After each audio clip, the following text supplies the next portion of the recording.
The Sheffield Steelers, the Nottingham Panthers. Are they the elite league? Perhaps people in Cardiff would disagree. But to a lot of us, it's the biggest rivalry, not just in our lives, but in hockey. In fact, there's a bloke a few miles up north from me and a few miles down from south who actually says it's the biggest rivalry in Europe. I'm not so sure about that. But the Steelers and the Panthers have given Seth and I some of our finest moments of elation. And poor old Chris and Owen, well, they've had to suffer the other end of the brunt of it. But they're going to fight back today. And we thank them for joining us. Chris Ellis, BBC Radio Nottingham, and Owen Bradley, who a former colleague of Chris's at Radio Nottingham. I'm joined, of course, by the Ginger Wonder, Seth Bennett. And Seth, I'll come to you in a second. I like the ginger beard, trying to get it orange, like your style. Chris, we'll start with you. It is a rivalry that just grabs you, and even when you're trying to make out it doesn't matter, it really does matter, doesn't it? Yeah, absolutely. And we're going to go through these moments. And, there's been lots of special moments in Panthers history, and one of my best, which we'll come to soon, was a cup final win. And, I just think they're special. The games are special. You only need to look at crowds and the way the buildings get packed out. The fans still love them. We have some great memories, good and bad, from both sides, things that will make us laugh. And yeah, the heart gets racing maybe just that little bit more on a Steelers-Panthers game day than any other. When you were at Radio Nottingham, Owen, was there the build-up to a Steelers-Panthers game? It was different to a Panthers-Devils, Panthers-Blaze game, wasn't it? Yeah, of course it was. And it's funny because even now when I talk to people about ice hockey and my love of hockey and I say you should go and watch the Panthers, it's sort of almost the next sentence is, oh, and if you can, try and get to a Steelers game, because they are still the fixtures. They are still the first game you look for when the fixture list comes out. And I think for me, they will always be special. And when we sort of go down some of my moments, quite formative in my ice hockey fandom a little bit. Panthers Steelers was right at the centre of that. So for me, it's always going to be up there. And actually, I was doing a bit of research this afternoon and found an article, a blog post someone had written from a couple of years ago, sort of trying to play the rivalry down a little bit. And actually thinking back through all of it, it's made me think it's probably even bigger than I ever realised it was. Seth, what was your first Steelers-Panthers moment that you can remember? Before we start, David, I see the boys from Nottingham have gone all out and they've got their little backdrops, haven't they, with their favourite moment. But I'd like to just point out, I've got the kids behind me because I couldn't pick the one trophy-winning moment against Nottingham that I preferred. And they are like children, those moments, aren't they? Seth, there's just hundreds of them. There's hundreds of them, Seth. I always remember. I always remember Pete Sampras, and I think it was Ivan Nizovic. I'm pretty sure it was Ivan Nizovic. And Ivan Nizovic had just been beaten by Sampras for the umpteenth time. And Sue Barker's there at Wimbledon, and she goes, this is a great rivalry, you and Sampras. And Ivan Nizovic looks at Sue Barker and goes, it's not a rivalry. He's beat me 11 out of 12 times. That's not a rivalry.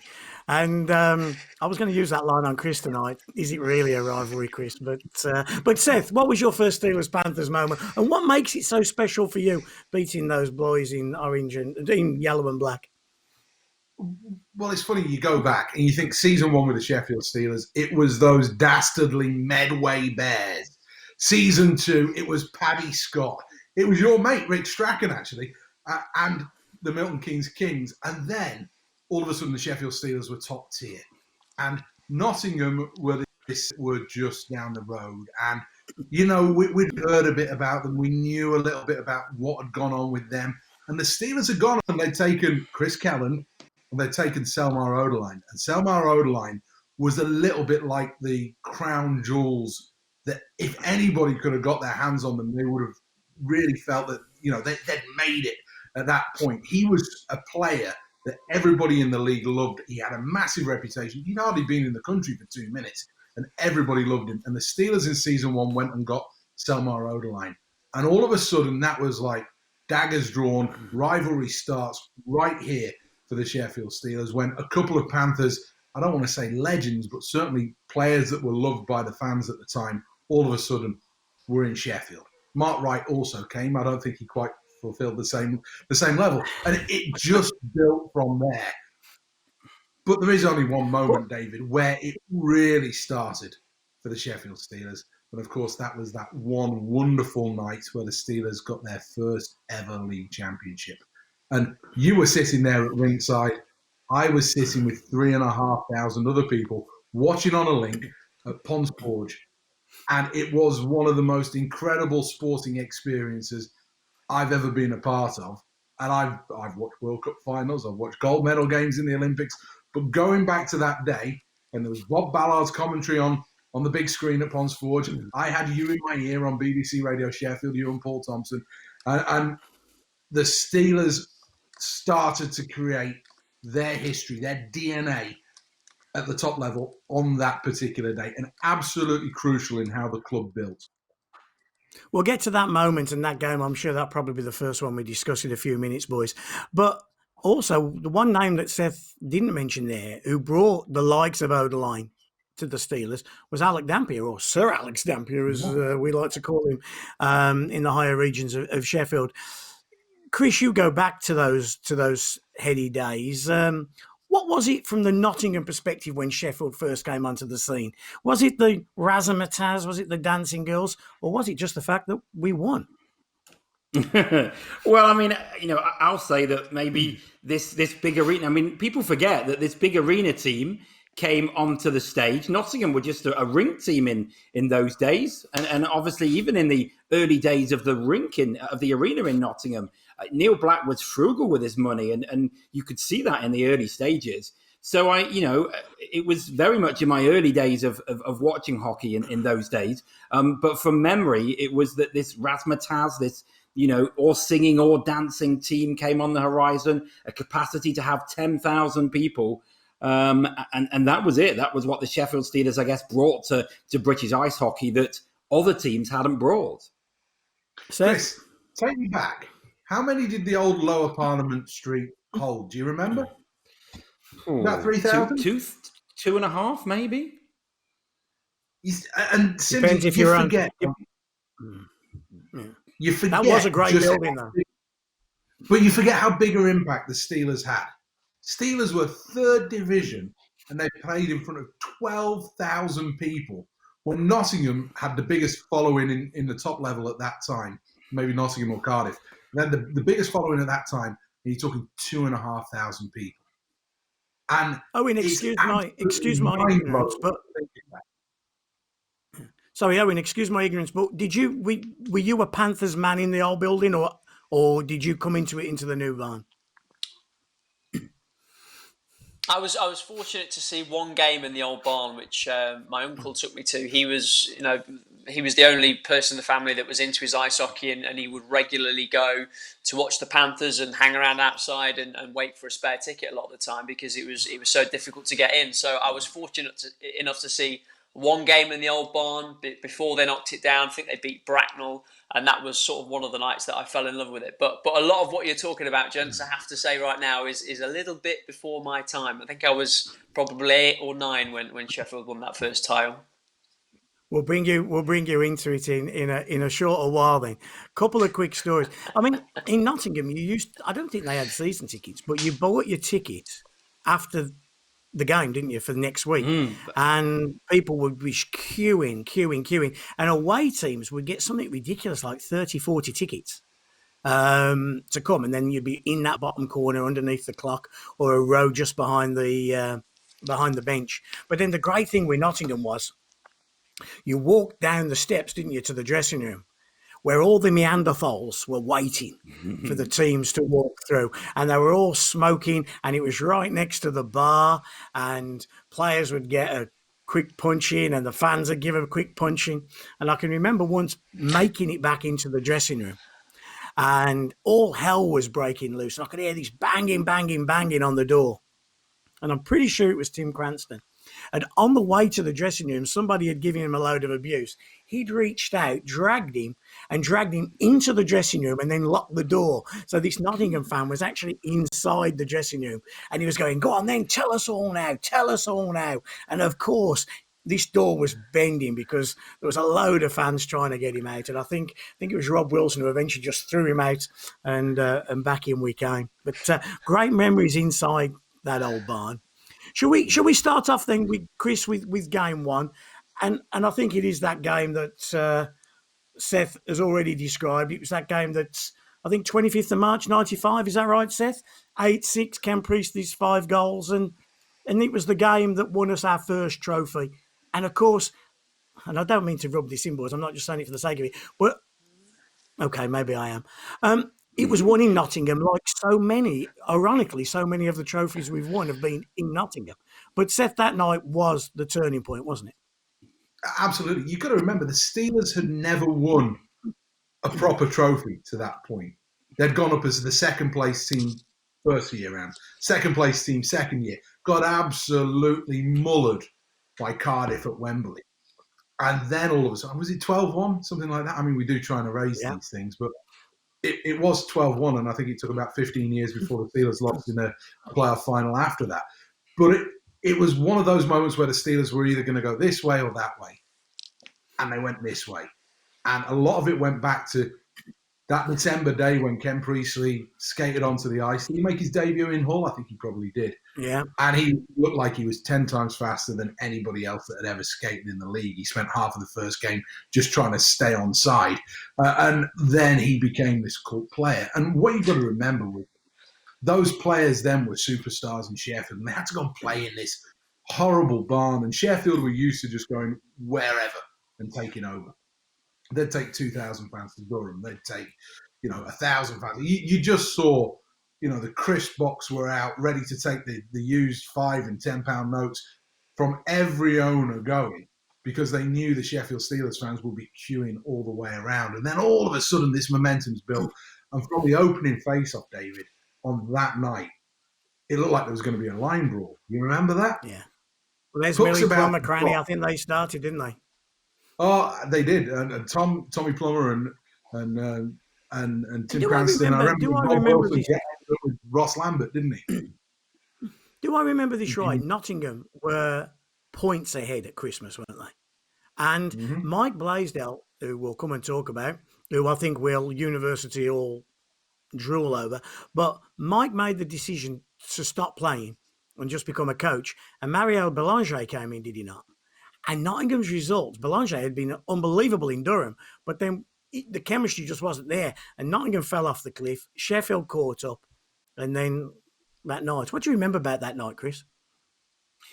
Well, it was before my time of reporting, and it was in my time as one, a bit like Owen. I didn't go every week. I started probably a little bit earlier than Owen, so I'll be a bit Arsene Wenger. I never saw it, so it didn't happen. But what I do remember is I think it was that season there was a big lead, because I did used to follow the Panthers from afar and get 2 or 3 times a year, and it was probably mid-90s when that was happening. So unfortunately, I can't talk about that game, and you guys can just rub it in and tell me what happened. But I have read about it. I've got another story, because the only way we found out about results back in those days, we hadn't got the internet, we hadn't even got Prestel, was 0898 888 653, was your Steelers Gary hotline. Moran's hotline. And then, all of them at hotlines, but Gary obviously did well out of Nottingham's, and he had a national one as well. But if you wanted to know how the Panthers were doing, you'd phone the hotline. And if you were on the road, you'd phone the other team's hotline. So I can remember one night you'd lost and we were losing, and we'd come back and we'd won. And I got the microphone in the White House and I said, "Tell me, Sheffield, do you want me to do this?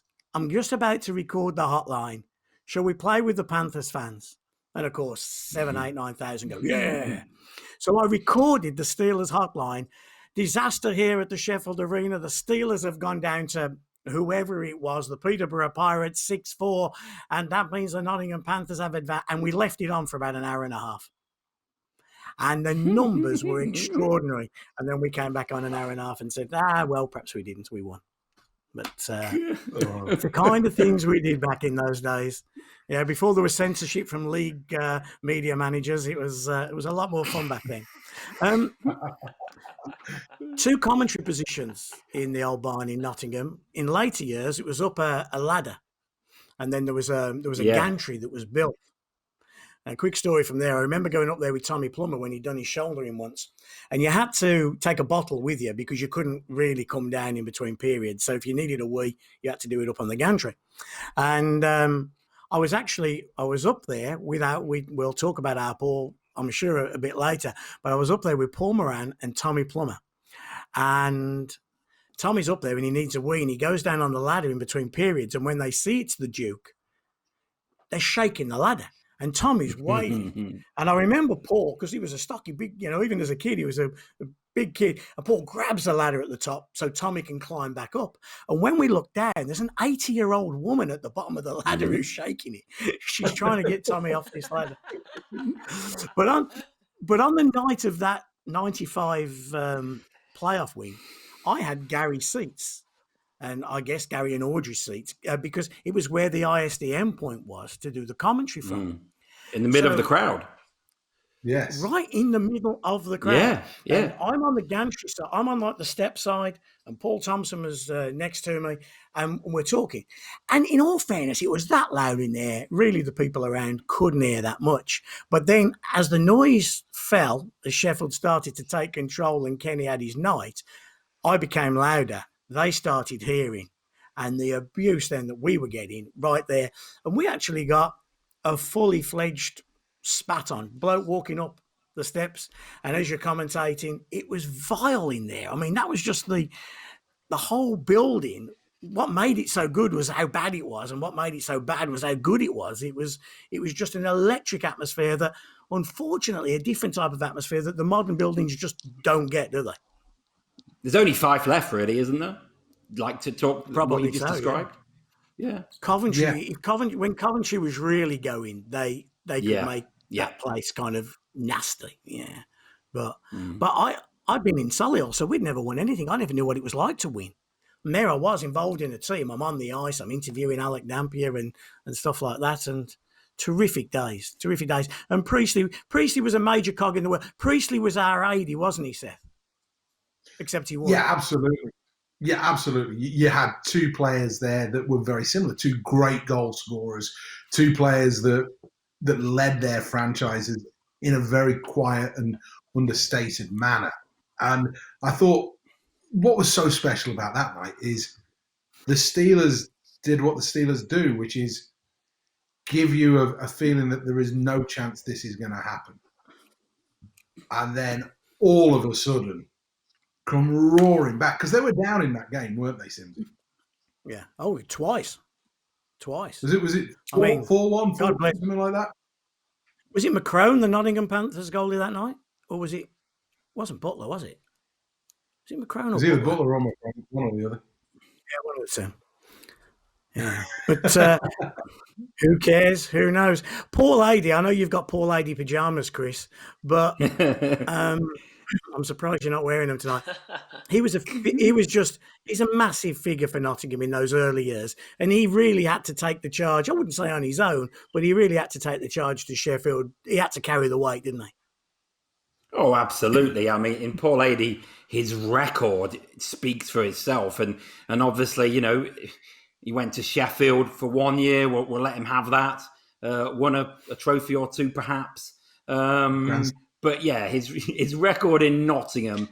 I mean, he was their talisman for so many years. At the heart Chris, of everything they did. Chris, can I just check this?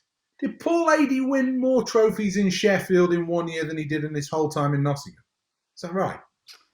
As a player or as a coach or in everything? Both. He won. Well, he won 4 in Sheffield in 5 months.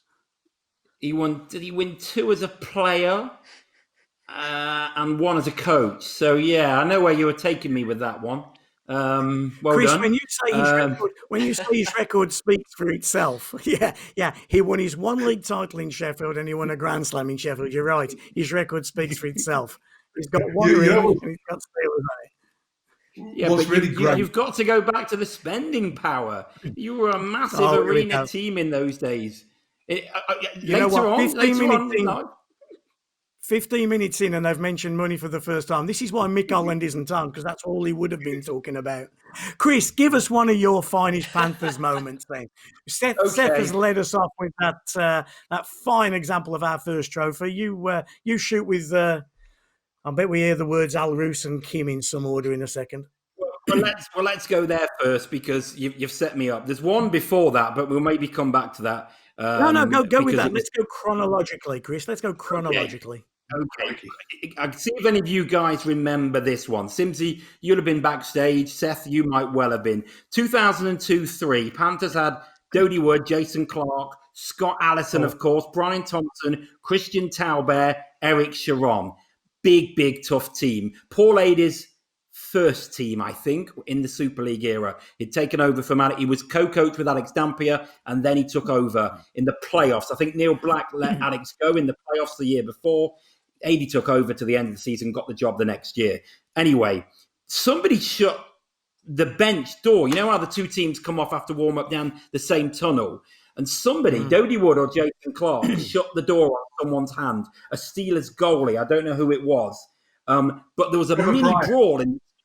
Who was it, Seth? I think it was Trevor Pryor. Could well have been. There was a mini brawl, and I was in that commentary position, which is the highest commentary position in any sport, probably, right at the top there. So I could just see it from the corner.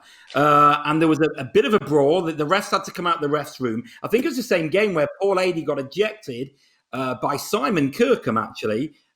He smashed his stick in that game when he got ejected, and it shattered into his chin. And he was bleeding everywhere. Gary Moran took on the bench duties, apparently. He'll tell you that he never lost a period as when he had to stand in. It all went on. Frequently. It was chaos. It was chaos. I don't know whether you guys remember that little brawl in the tunnel. It was a quick brawl, but there was a tiny brawl in the tunnel. No, we only remember championship victories, Chris. We don't remember that at all. Don't remember that at all. I do remember that. I think let's jump forward and bring Owen into the modern world. What's your first Steelers Panthers memory, Owen? Well, I think the one that I'll go to first is on the fighting theme is the bench clearance. It's impossible for me to get away from that. I was about 14. I've not been watching hockey that long. I remember I was there with the whole family. Brothers were a bit younger. In fact, one of them got a little bit upset, a little bit teary because of just the atmosphere was so intense. And we were sat, I think my dad didn't quite understand the layout of the arena at this point. So we were sat right next to the Steelers fans. So when it was all going off, the atmosphere in the stands was incredible. We had family friends there. I think it was their first ever hockey game. They were football fans. They weren't used to anything like this. The speed of it, the intensity of the action, let alone everything else that happened. And I think it is still a moment. It is still, again, when I talk to people about ice hockey and why they should be interested, yes, it's about the skill and the speed and all that, but you can't get away from the physicality of it and the rivalry and everything that sort of came to the boil for that moment. And I remember getting home late and I couldn't sleep that night. I was so excited. And of course, because Panthers won the game as well, that made it even more special. So, for me, the bench clearance is always going to be one of the sporting nights I will always remember. We could spend 2 hours on stories from that night. Chris, what were your memories of that night? Before I give you all the stories. Yeah. Well, you were bench side, of course, so you'll have some great memories. I was sat just along from Seth. I think Seth was commentating with Colin Hazelden, who is now a colleague with me in the East Midlands. I was sitting next to Colin Frey. I think we were only doing end of period reports. Seth was doing commentary, I believe, if I get it right. But we were so close because, like in the old rink, the first few years when Panthers moved into the big rink, Radio Nottingham's commentary position was part of the bowl. It was sort of a few rows back in block 16, I think, until eventually going upstairs into one of the boxes, which was probably the safer place to be. But you'll never miss being right in the crowd. But as Owen mentioned, it was the emotion of the game and being so close, and then having to kind of describe the moments and put them into words. As I say, we we weren't doing commentary like Seth and Colin, but still trying to describe the moments the next day, and then also getting the interviews afterwards, because it was a highly charged atmosphere even after the game. And I'm talking about someone at that point who was looking in from the outside, but we would go and congregate in the Panthers dressing room and the area, and then do the interviews. And it was, everyone had emotion after the game, even though it had calmed down a bit by then. It was fascinating to see. And the stories I've since heard about, rinkside and the stuff that you've said, Simsy, which I'm sure is going to be thrilling. It was crazy. And people still talk about it now. I have friends who still talk about it. When players sign, like tough guys sign, you point them towards that footage, and they can't believe it. It was probably the last fully fledged bench clearance, really, that the league saw, and what a crazy night. I would love to have seen Colin Hazelden when that happens. He would have needed tranquilizers. He would have been horrified, wouldn't he? Seth, I go to the Manchester game when he's commentating there, and it's disgusting. There's going to be lots of penalties. Oh my God, what's going on in the world? Your memories of that brilliant night before I just bore you rotten with 15 minutes of stories. What you've got to remember is what that night was, because when you take a step back from that 8 or 9 minute crazy spell on the ice, the Steelers were going for a championship. And the Steelers had been in Belfast, and that man in the picture with you, Simsy, had been sitting next to me the night before in the hotel bar, and there was probably 8 or 9 of us just sitting around. He was drinking a Coke. And there was one bloke in the bar who couldn't have been more annoying if he tried. And he kept coming over, and he was poking, and he was prodding, and he was antagonizing Scott Allison. And Scott Allison laughed with him. He put his arm around him. And for about half an hour, he tolerated somebody that you would have, been well within your rights to have picked up and chucked out the building. And then the next night, he's like a man possessed, skating around bare-chested, brawling 2-3 times with Barry Nykar. And we'd done, I think it was a spell of 3 games in 5 nights, or 3 games in 4 nights. Steelers were this close to winning a league title at that point as well. And so you're looking at it, and we'd flown in. You have the Belfast head, you have the Belfast voice, where you're absolutely shattered out of your mind. And then you get there. And the game, I've got to be honest, it was just kind of trundling through. And then all of a sudden, there's that incident between Haddon and Vial. And boom. But David, whilst you may be snogging Scott Allison right now, all of this actually started in pre-season. Oh, Boxing Day. Boxing Day. No, before that. No, David, before that. Pre-season game 1, Steelers played Panthers at the arena. And behind the play, Denny Vial is skating out of the corner, and Barry Nykar stuck him in the eye. And he had stitches from here to here. And from that moment, Denny Vial was always going to go after Barry Nykar, but the tone was set in game 1 of the season. If you want to go back through the tape, that's where all of this started, and it culminated in this crazy night in Nottingham. Okay, here come the stories. First of all, this picture is a massive relevance. Taken on the night in question, back in March, signed by Scotty. It's faded now, unfortunately, but actually block 19 as well. That ticket is a ticket from the game in block 19. I'll take you back where I felt it started. And it's Andy Carson's fault. Andy Carson was refereeing the game between Sheffield and Nottingham on Boxing Day. And it's in Nottingham. Whistle blows, break of play, everything stopped. Ali stopped, cross-check to the back of the head, Nykar, knocks Ali out. Ali goes into the dressing room. I followed Ali into the dressing room. Ali out cold. And that stayed. It stayed and it festered. And then on that night, it had the chance. We've all seen the video thousands of times. I think it's the most watched British ice hockey video. And if you haven't seen it, just go to YouTube, put Steelers Panthers. It's the first thing that comes up. And it starts, doesn't it, with Greg Haddon, ballsy little bastard of a bloke, wasn't he? And he's going and he's cross-checking Dennis, and Dennis is having a go. And then all of a sudden, Carps comes in, and Steve Carpenter's having a go. And Ali calls for a line change. except Kent Simpson coming off is about 45 feet away. And Ali sees his moment of going after Nykar because Nykar's hit Dennis, and Dennis is pretty much cold, and he's out, and Ali's in there and almost takes Nykar's helmet off.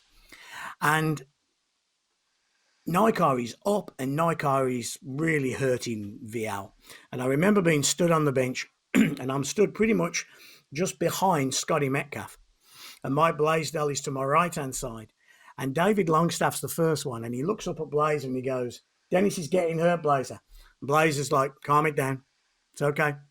And then he asks a second time, he goes, hey, Mike Blazer, Dennis is getting hurt. And then the third time, Scotty Metcalf turns around and goes, Blazer. And as he just like that, Blazer just goes, if one goes, you all go. But he only got as far as if one goes, and they'd gone. Mm-hmm. And you just saw the backs of the numbers going off the bench. And it was like, holy Jesus. And I can remember Mike, as if it was yesterday, he's looking and all the players go like that. And Mike just looks at me and just goes, woohoo! And they went. And I think there was Andy Akers, Dave Doherty, our physio, myself, and Mike on the bench, and it all went. And every player went. It wasn't just the tough guys.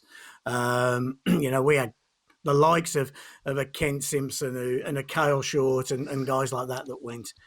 But, of course, the big one was when Andy Akers comes and he taps me on the shoulder and he goes, Scotty Allison had been fighting everybody and he'd been put in the penalty box. So your kind of attention was drawn off him and more towards Scott Metcalf, who was merrily beating some guy. He'd taken Baxter, Chris Baxter, taking Chris Baxter down into the corner. And all of a sudden, Andy Akers goes, have you seen Ali? And I go, he's in the penalty. Oh, God, he's not in the penalty box. He climbed over the glass to get back out and then join in again. And you have to give Nykar his credit because Nykar must have fought Vial 2 or 3 times and Allison 2 or 3 times that night. It was dripping. And then the coins started coming. Ping, ping, ping, ping. So we were frightened to turn around because coins were coming down. I can remember Kyle Short skating towards me and I'm right on the front of the bench and a coin hits him, bang, smacking his helmet. So coins are coming down. And who was the Dutch linesman? Marco Conan? I think he was there that night. Yeah. And eventually Dennis is completely exhausted. He's out on his feet and naked on the top half. And Marco brings him back and he hands him to me and he goes, he's your responsibility now. Don't let him back on the ice. I'm going, I'm an estate agent. I'm not going to hold him back. What am I going to do? And I'll give Dennis a drink. And the video shows it brilliantly that there's one of the Neanderthals, he's there and he's pulling the glass and he's giving Dennis a load of abuse. And Dennis squirts the water and it goes over and he hits this bloke and he's pulling the glass. And then a coin comes and it splits Dennis and I. And the bloke's obviously pulling the glass and it's hit a weak spot. Very brave with Dennis when there's a piece of Perspex. Now the glass is gone and this bloke tears us up the stairs and out of it. But you talk about emotion when you go back into the dressing room because the period was brought to an end. We were winning, I think, that game. And if we'd won that game, Seth, we weren't close to winning the league. If we won that game, we'd have won the league. And, of course, Mike O'Neill and Owen McInerney. Do you want to know, Chris, how Owen McInerney came to play for the Steelers? He left Nottingham. Yeah. No, let me tell you how. Let me tell you the story. So, as you know, we were in strike mode. Are we going to play? Aren't we going to play? Rebellious. And Mike O'Neill was a pretty rebellious character. So the 2 goalies meet in the middle. And it's McInerney and it's O'Neill. And Blazer snuggles up to me and he goes, if McInerney wins this fight, I'll sign him for next season. And McInerney won the fight and he signed him for next season. Well, we go back into you go back into the locker room inside Nottingham, and all the kit bags are everywhere, and emotions just through the roof. And Scotty's right in the far corner, so I'm trying to make my way over to him to snog him to say thank you for standing up for my club, and he just turns at me and he goes, Semsey, you love this. You're paying the fines. and then we go into the corridor and Mike and I are fairly loose with it. We're fairly loose with it. but we're outside. And Frank Dempster had come down for that game. Was Murray Hanson the referee that night? Murray was the referee. He was. Murray, And yeah. we were outside the referee's door like naughty school kids. And we look up the corridor, and obviously the Nottingham coaches want to come down to the referees, but they don't want to come down because Mike and I are outside. And Peter Woods was horrified. Remember, he came from college It was hockey. Woods and Dampier. It was Woods and Dampier. Yeah, well, Woods was just horrified. This was the worst thing he'd ever seen. It was absolutely scandalous. We should all be hung, drawn, and quartered. And he kept looking down the corridor. And when he kept seeing us, he'd go back. So he sent Damps down to us. So Damps is walking down. Peter Woods is 100 yards behind him, like just watching. So all he can see is the back of Alex's head. And Damps is walking down to us. And Damps is trying to keep a straight face. And Damps goes, Peter's annoyed, boys. I've got to act all serious. But wow, are we going to sell some tickets on the back of this? And we're still selling tickets 20 odd years later on the back of this. It was an incredible night. And then just the final story. Do you remember video cassettes? You'd get given a video cassette at the end of the game.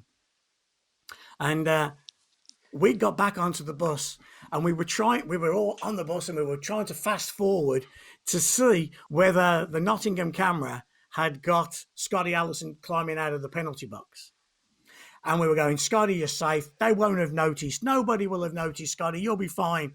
Notice the cameraman had got him absolutely HD definition, climbing over the glass and re-entering into the affray.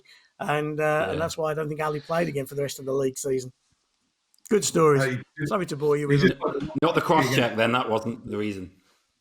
In the semi-final. No, the cross-check. Nearly took his head off. He would have killed him. Steve Carpenter saved his life because Carps pulls him down.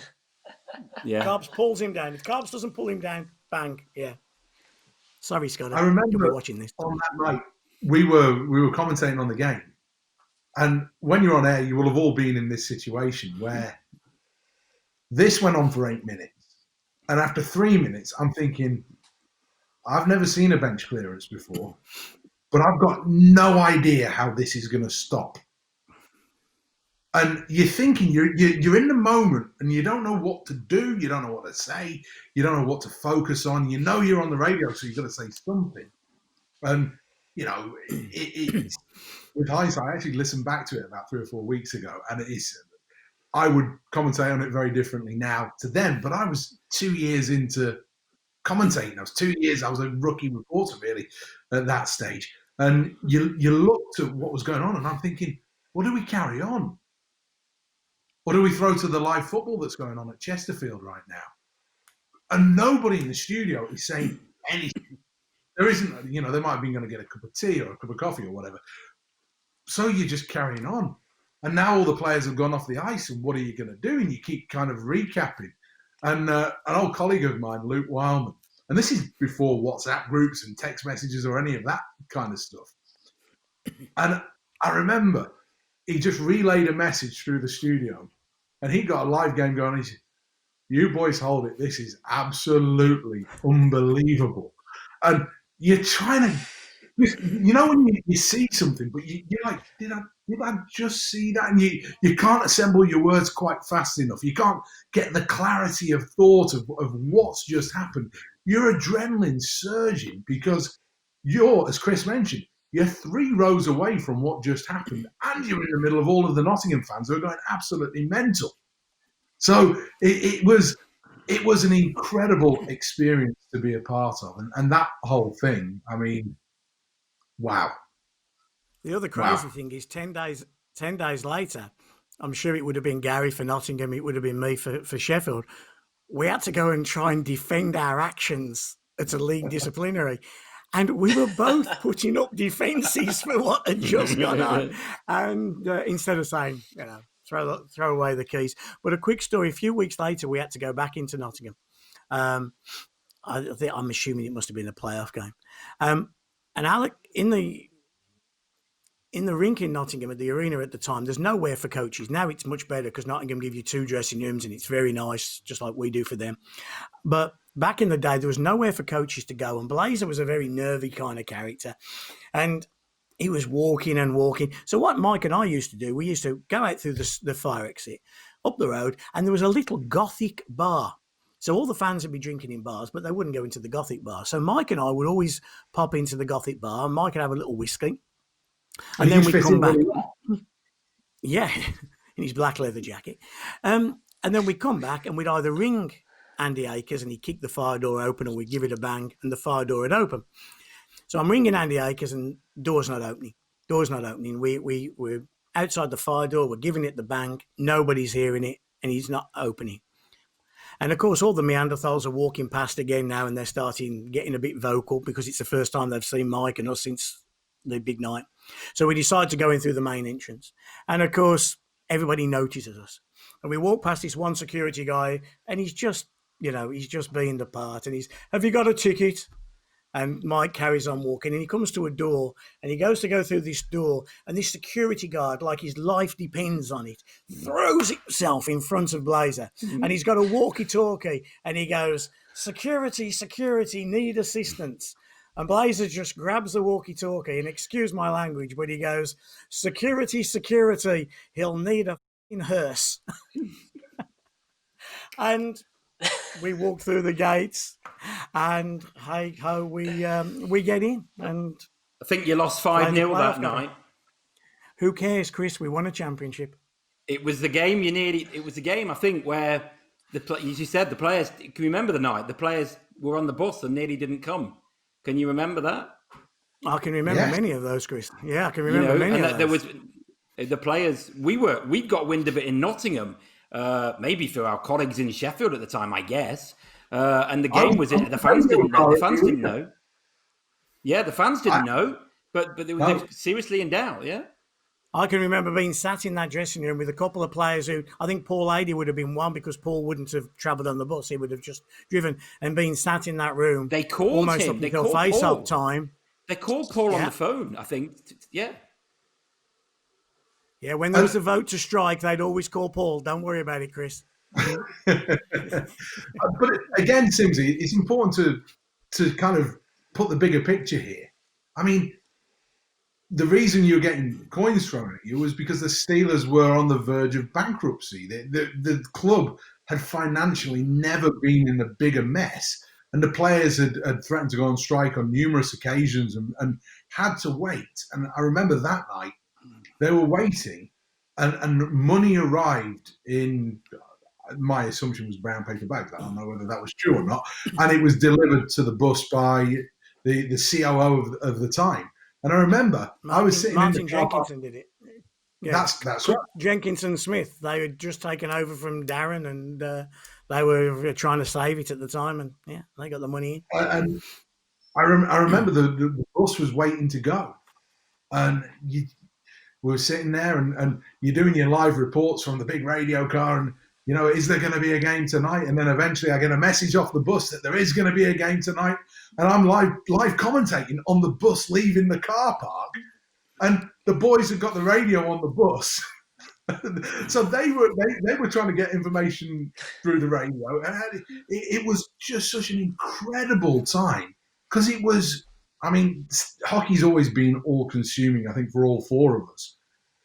But I don't think at that time, there wasn't the internet on the level that it's on now. There wasn't the different ways that people all get in touch with each other. And so, as the members of the media, we really had to deliver the goods to what was going on. And every single time we were using the media to get their message out, whether it was Simsy getting something out in the Star, whether it was me putting something out on BBC Radio Sheffield. And we were all kind of working together. And when on the mini disc that I found that had the brawl on it, 2 or 3 tracks further on, it had Chris Ellis popping up from his studio in Nottingham, where he was feeding me the interview that they'd done with Maury Hanson about what had happened on that night. A very youthful Chris Ellis at the time. And it's absolutely incredible, isn't it, when you think back to what it was then, to what it is now. Ah, you young pups, Owen, you don't know what you've missed. You don't know what you've missed. Give us a message, Owen. Give us one of your games to remember. Let's bring you in on this again. You started this, Owen. Well, a big moment. It was a big moment for me personally, and it was a big moment for Rob Lakovitz. I think it's sort of his coming of age moment. But the playoff semi-final in 2011, the overtime winner, Matthew Myers sort of shoveled it on net, and I think Mustakov's made a bit of a mess of it, and Lacko was there and prodded it in, and Sheffield won. And it was the first full commentary I'd ever done on my own. I think, Chris, it was the first season that I'd taken over from you as Panthers reporter for BBC Radio Nottingham, and the gold rush was about to start. And I know you're a little bit bitter that I got all the trophies to commentate on, but for me that was a big moment. And Sheffield had always been, in my time watching ice hockey, Sheffield had always been the team to beat, and so for Panthers to get the better of them there was one of a few rare occasions that I'd seen it. And so it was a big moment personally, big moment for a player, Rob Lakovitz, and he's gone on to have a great career and still will. And look, the bench clearances are brilliant, but is anything better than an overtime winner in hockey? I think it's the ultimate thing. And I think that from when I've seen Sheffield get them, when I've seen Panthers get them in finals or whatever, and I think for me that's a massive moment that will stay with me. It's hard for this not to sound condescending, Chris. Really hard, right? But Owen has just mentioned a semi-final victory against Sheffield as one of his moments. And we talked about this when you criminally selected your all-time Panthers team and missed certain star players out. And we were talking about the whole Panther Sheffield thing. But I just very quickly made notes. Sheffield playoff victory 2-1. Playoff victory 2-0 against Nottingham. Challenge Cup victory 2003 3-2. Championship 3-1. Championship 2-1. Championship 4-1. And why is it that in those one-off games, and yes, Owen, through his glory period of commentating, quite rightly will say, the Nielsen era in that Challenge Cup when you won 4 or 5 straight was terrific, and you won lots of those at home, like you did your playoffs at home. But those one-off games in a final, why could Nottingham not win those games, Chris? When are you going to let me talk about the Kemar Roos one? Can I do that after I answer the question? That was a two-legged final. Okay, but just answer that, because it's ironic. Because I've got a Sheffield, because I do bleed orange. It sounds condescending, but if somebody from Cardiff was looking at the history, if that Donovan chap was interviewing us all here now, he'd go, "Wow, Sheffield owned Nottingham in those big finals, whether it's 96 and Wayne Cowley making the stop after Wilson's penalty shot, whether it's, Jody Lehman's shutout for 2-0, whether it's the Andy Carson game in London where all the confetti comes down and we win 2-1. Why was it that what was it that Sheffield had over Nottingham in that period of time, in those big one-off games? Well, you're going to laugh, because in the early stages, I do genuinely believe it was finances. I don't think you guys can deny in the mid-90s to late 90s, Sheffield spent more money than Nottingham. So, but I will accept in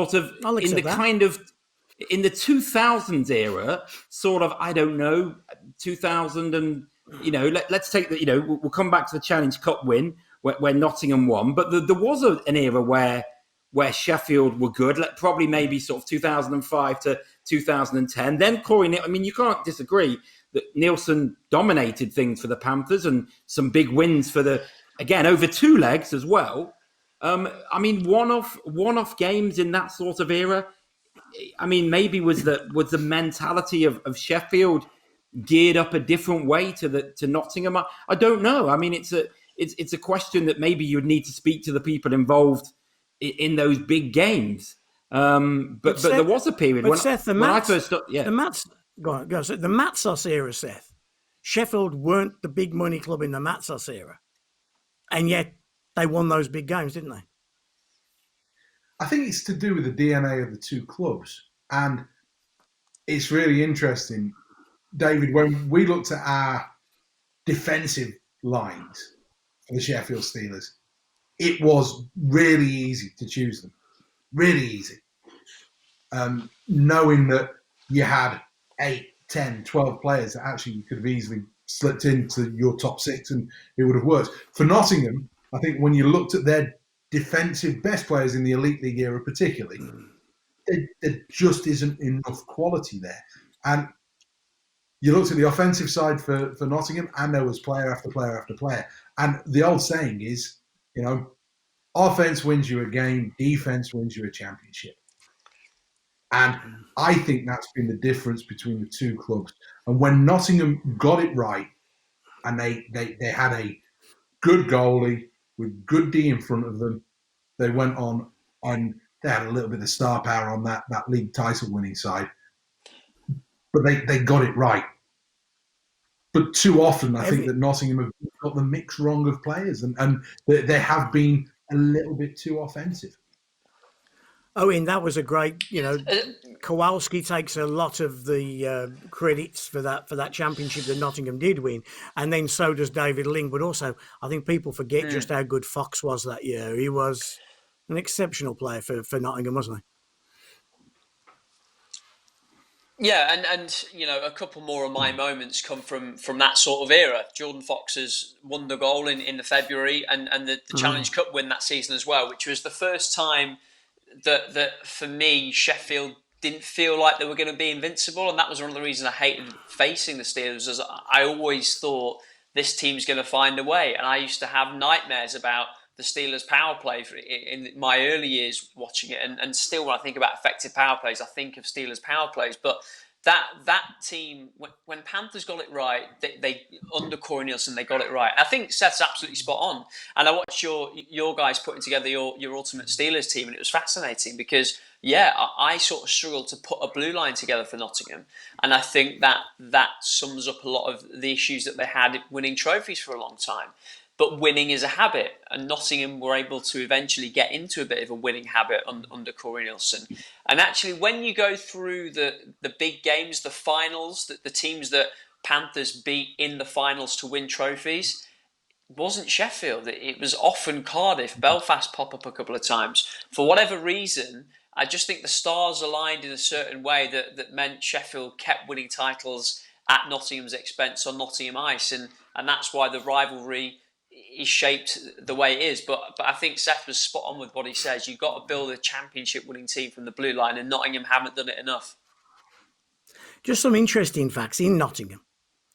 139 games played. Sheffield have won 62. Nottingham have won 70, pretty close. Drawn 7. In Sheffield, 131 games played. Sheffield have won 88 to Nottingham's 38.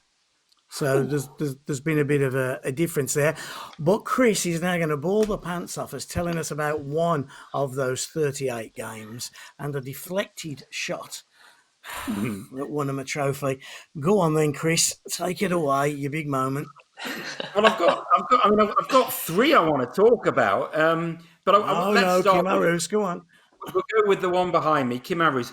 The reason that was special was because Nottingham hadn't beaten Sheffield.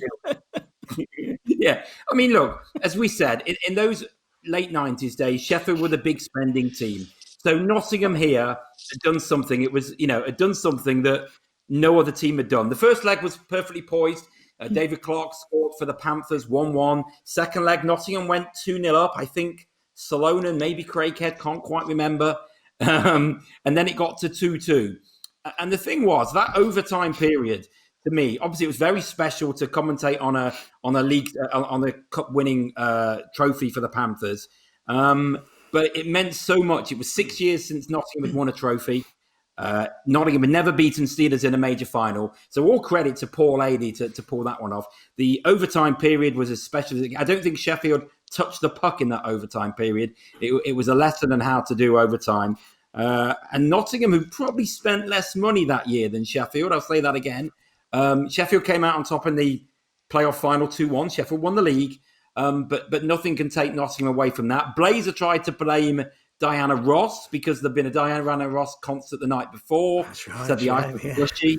But it was for both teams. But Diana Ross got the blame from Blazer. And it just meant so much to everyone in Nottingham to finally win that cup final, which was huge because as you say, Nottingham always lost in Sheffield. I've been to Sheffield by then probably 15, 16 times and barely saw a victory. So for Nottingham to go in that night and win the game was fantastic. And that will probably be one of my most special Panthers Steelers moments. Were you there for that, Owen? I wasn't there for it. I remember following it, and I remember it's like anything. And you'll laugh at this, I'm sure, but when you haven't won something, when you haven't had much to celebrate, I think the wait makes it sweeter. And I say that as a Derby County supporter as well. We've not had a great deal to celebrate. Chris, as a Forest fan, you can stay quiet on that one. So I think when you finally have that moment and that release, and I think you said, Chris, 6 years or something since the previous trophy, and you know we've had it with playoff finals and Challenge Cup since, and I was fortunate enough to commentate on Panthers League title winning Belfast. I think when you've had that wait, and again, like I said earlier, overtime winner. I don't think there's anything more dramatic in sport than an overtime winner. I think football is worse off for not having that sort of thing. So yeah, and I watched the overtime back earlier actually, and Chris is absolutely right. Panthers had possession for the whole time. It was brilliant, just a brilliant sequence passage of play. No, I agree with you with the wait. And again, I don't want this to sound condescending, because it had only been 2 years. But our challenge cup win this year felt like that. It felt like for us that it had been an age. It had been 2 years. Yeah. It had been 2 years. But it was, and there was an emotion I felt winning the cup this year that perhaps I hadn't felt for a long, long time, because there had been a period of time where you hadn't won anything. That was the Christian Bronsard game. Go on, Chris, you go first. No, sorry. I mean, I'm going to, John, a story, Jody Lehman, and you guys will perhaps be able to clear the picture because I can't remember, but you talked about the 2-0 win where Steelers beat Panthers in the final 2-0. And what did Jody Lehman do? He went to celebrate in front of the Panthers fans. Now, I was commentating that day for Radio Nottingham, and I knew Jody because, you know, Seth and I were friends, and so we kind of knew roughly the same people. So I'd got to know Jody, you know, very briefly that year, I think. And in my commentary, he comes over, and I criticise him for it. And I still, and Jody and I have talked about it since. And I said, that's bang out of order. You go and celebrate in front of your own fans. You don't go in front of the Panthers fans. You could call it incitement. If it was in football, you might have had a problem. You don't really in ice hockey. There was one odd person giving the bird. So anyway, I got down ringside to do an interview. And I went past Jody, and Jody said, what was all that you were doing on the broadcast?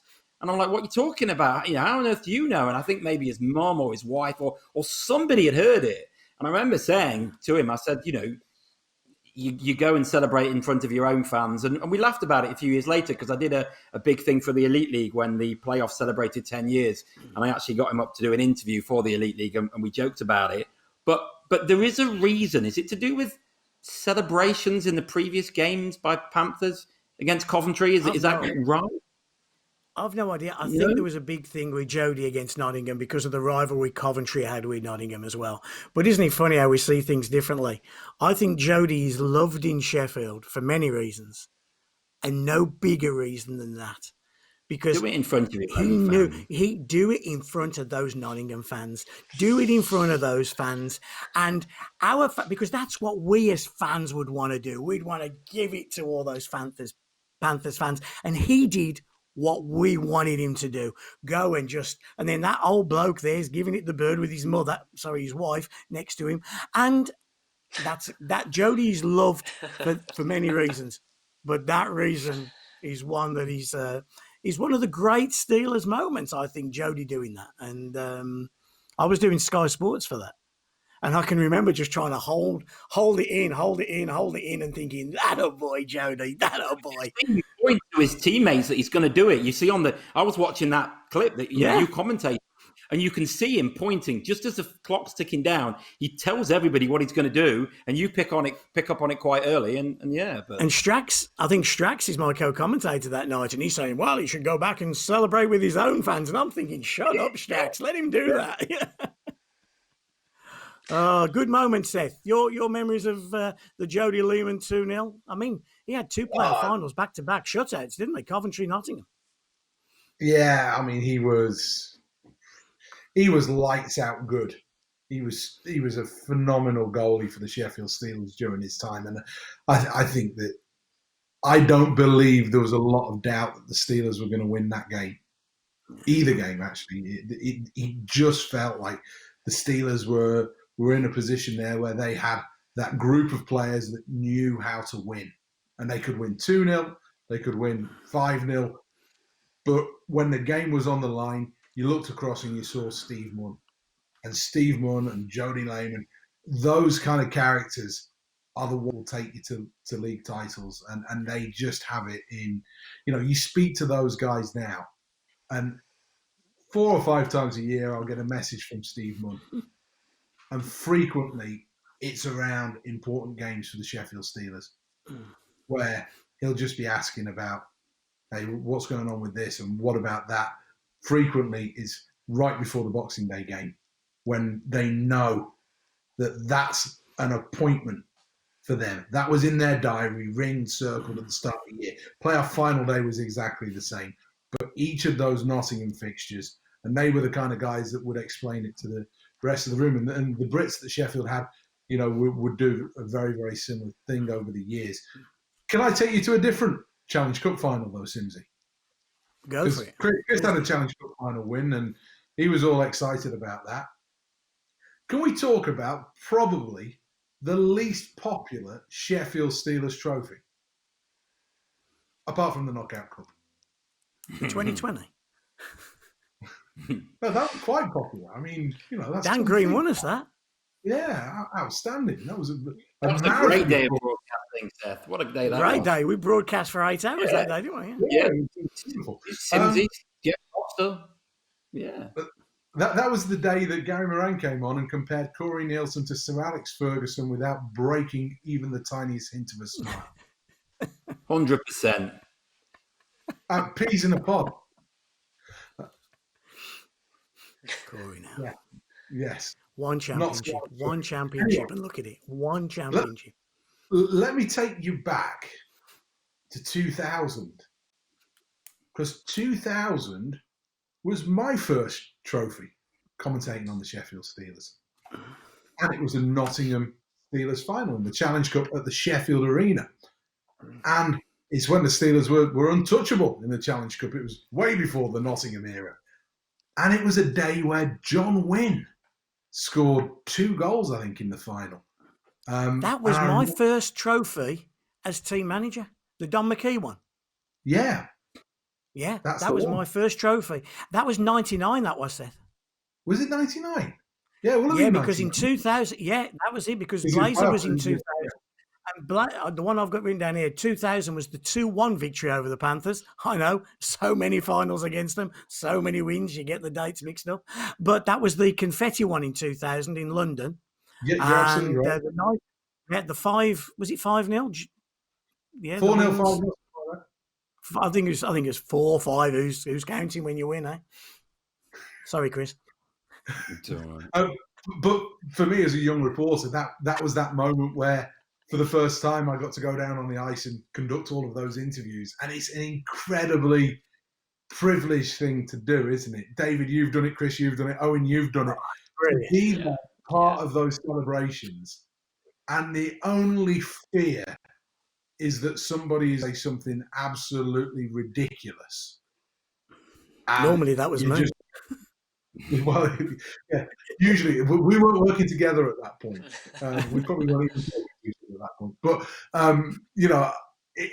that was an amazing day. And then afterwards, to go and get to drink out the trophy, they went to Club Wow across the road in this entertainment and celebrated there, seeing Don McKee dancing, Don and Shirley dancing with the trophy. It was a sight for certainly something that I didn't anticipate at that time, but it was an amazing experience, that, and something where you really started to feel how the Sheffield Steelers were going to, maybe build from there and become a club. I didn't quite anticipate the Grand Slam coming as quickly as it did after that, but that was a good personal moment for me in Steelers history, if you like. Chris, you must have been bad because I put together a shocking team in '99. Go on. Sorry, Owen.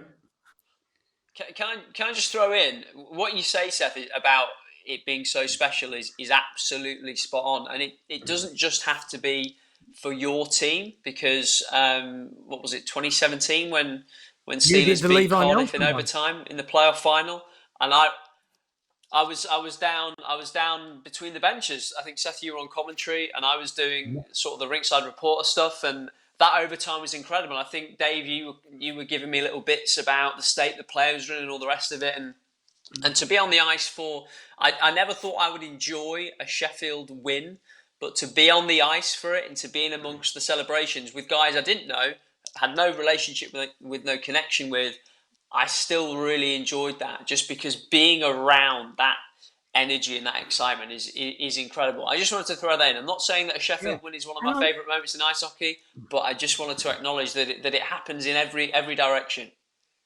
I don't know if 3-1, it's the Chris. same in 3-1.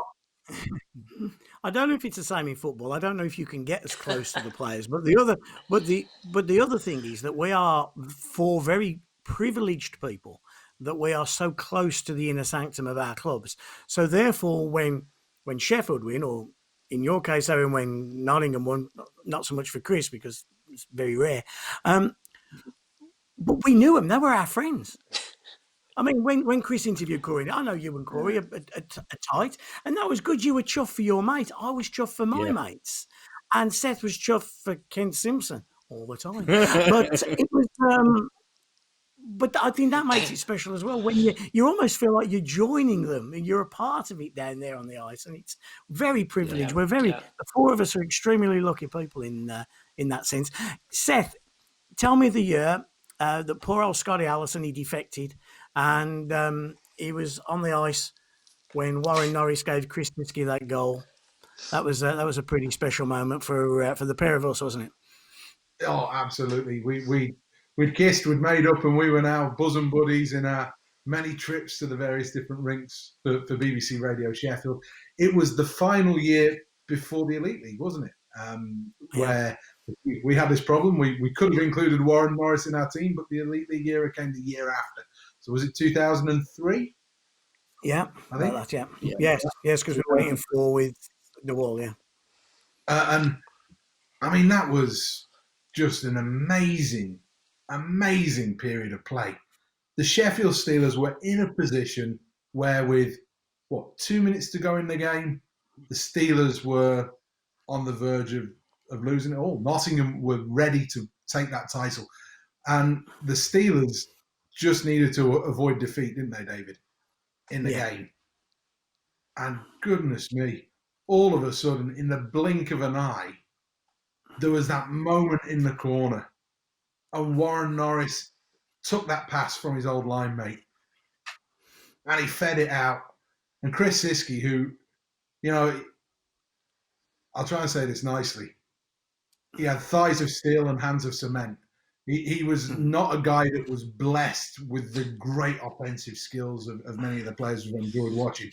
He had thighs like tree trunks he was injured nearly all the time, wasn't he, with the hamstring problems and the thigh problems that he'd had. And all of a sudden, he gets that chance, and it was right next to us. We were in box one. We were in the Seth and Simsey Memorial Suite, and we looked down, and beneath us, you saw the play happen, and you saw the pass. And the moment you saw the pass, you knew that this was a chance. And if the Steelers scored, hold on a minute, they could win the league championship now. And when you commentate, you go through these cycles of games where you build it up all beforehand, and you have great belief that you're going to get to tell a wonderful story on that day. And then all of a sudden, you start to wonder whether maybe today's the day where I commentate on Nottingham winning the league title. Maybe that's the day today. And you have to kind of resolve it in your own mind that, okay, I'm going to do this, I'm going to deal with it, and I'm going to tell that story. Because you don't want to get to the end of the game and just be lost in your own emotion, lost in the moment without being able to say anything. So, and then with under 2 minutes to go in the game, this happens. And you're thinking, amazing. And at that point, I'm looking at Simsy. You better go downstairs. You better go down because we want you on the ice now. Well, he's got to go and scale all the rest of it.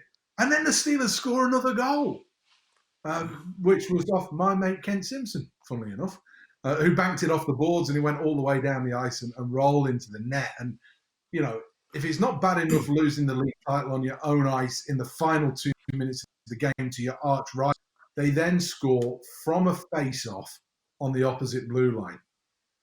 I mean... No wonder you hate us. Terrible moment for Nottingham. I think you're confusing years there because Nottingham that year weren't in contention. You did win the trophy on Nottingham ice, but I don't think Nottingham were in contention that year. You may have snatched it off another team. I remember you celebrating and winning, but I don't forget in the late 90s, early 2000s, Nottingham didn't come close to winning a league title. Okay, the one year that we did snatch it from you, Chris, which is our little bedtime story. And Seth will remember the year. But it was the year that on the Friday night, Owen, Sheffield are in Belfast. Tough game. Tough game. Nottingham are just in London, Ali Pally. So it's a walk in the park win there. And then it's all going to go to the last game of the season in Beirut. We're going to go and we're going to roll the dice for a championship. Sheffield and Nottingham, winner take all. And Sheffield go and beat Belfast on the Friday. And again, no internet, no anything at that time. And we all head back to the hotel. And Seth and I are in reception. We're doing a little bit of work and our boys have gone to eat. And I think it's Rob Knowles, am I right, Seth, the stat guy? Yeah, that's right. Yeah, Rob Knowles. And he's white. And he just goes, London have beaten Nottingham. And we went, don't be daft, London haven't beaten Nottingham. London haven't won for like 3 months. And we ended up, we didn't want to go and tell the players. We phoned Andy French, who was head honcho in the league. And Andy confirmed that London had won. So we were champions in Belfast. And Seth and I went to the bar. And on our room tab, we spent 50 quid on a bottle of champagne or something. And then we just walked into the players' was it double that? And we took it in and we just put it on the table where all the boys were eating and just said, congratulations, boys, you're champions. And it was the lowest key celebration for about 10 minutes. And then all the boys, they gathered their thoughts. They all went out and got obliterated, except for Christian Bronside, who said, no, we'll win tomorrow. And he went to bed. And that was the night, Chris. I think we phoned you at 4 a.m. just to see how you were, wasn't it? Yeah, well, you know why that was, and I've stopped doing predictions since. Nottingham signed Lee Jinman back from Sweden partway through that year, and you guys were bleating wage cap, which was so ironic coming from the Steelers. It was laughable, and I think I said to Seth, we were on the phone, I said, you're just sour because Nottingham are going to win the league, and I foolishly believed it was going to be a signing because Nottingham had a great team, and they did win the Challenge Cup. It's the same year where Nottingham won the Challenge Cup. And at 4 o'clock in the morning, I can remember it like it was yesterday. I saw Dave Sims on the phone and I could hear both of you going, you're going to win the league now you've got Jinman, are you? You're going to win the league. I mean, I deserved it, really. But you came into Nottingham as a bunch of drunks, didn't you? Except for Bronsard, I guess. And you won the game. Hold on, the story now goes, we're in a bar. And we're in a bar in Belfast, 2 a.m. And Blazer, he's got that giggle. And he comes up and he's giggling. He goes, you know what's going to happen tomorrow? What's that, Mike? He goes, you and me are going to walk onto the bench in Nottingham and we're going to be dressed in tuxedos and we're going to have big cigars. And we're going to walk onto that bench and the 6,000 there are just going to boo us. And I went, okay, Mike, I'll do that. And now I'm flying back to Birmingham with Seth and the team are flying into East Midlands later. I said, leave it to me, Blazer.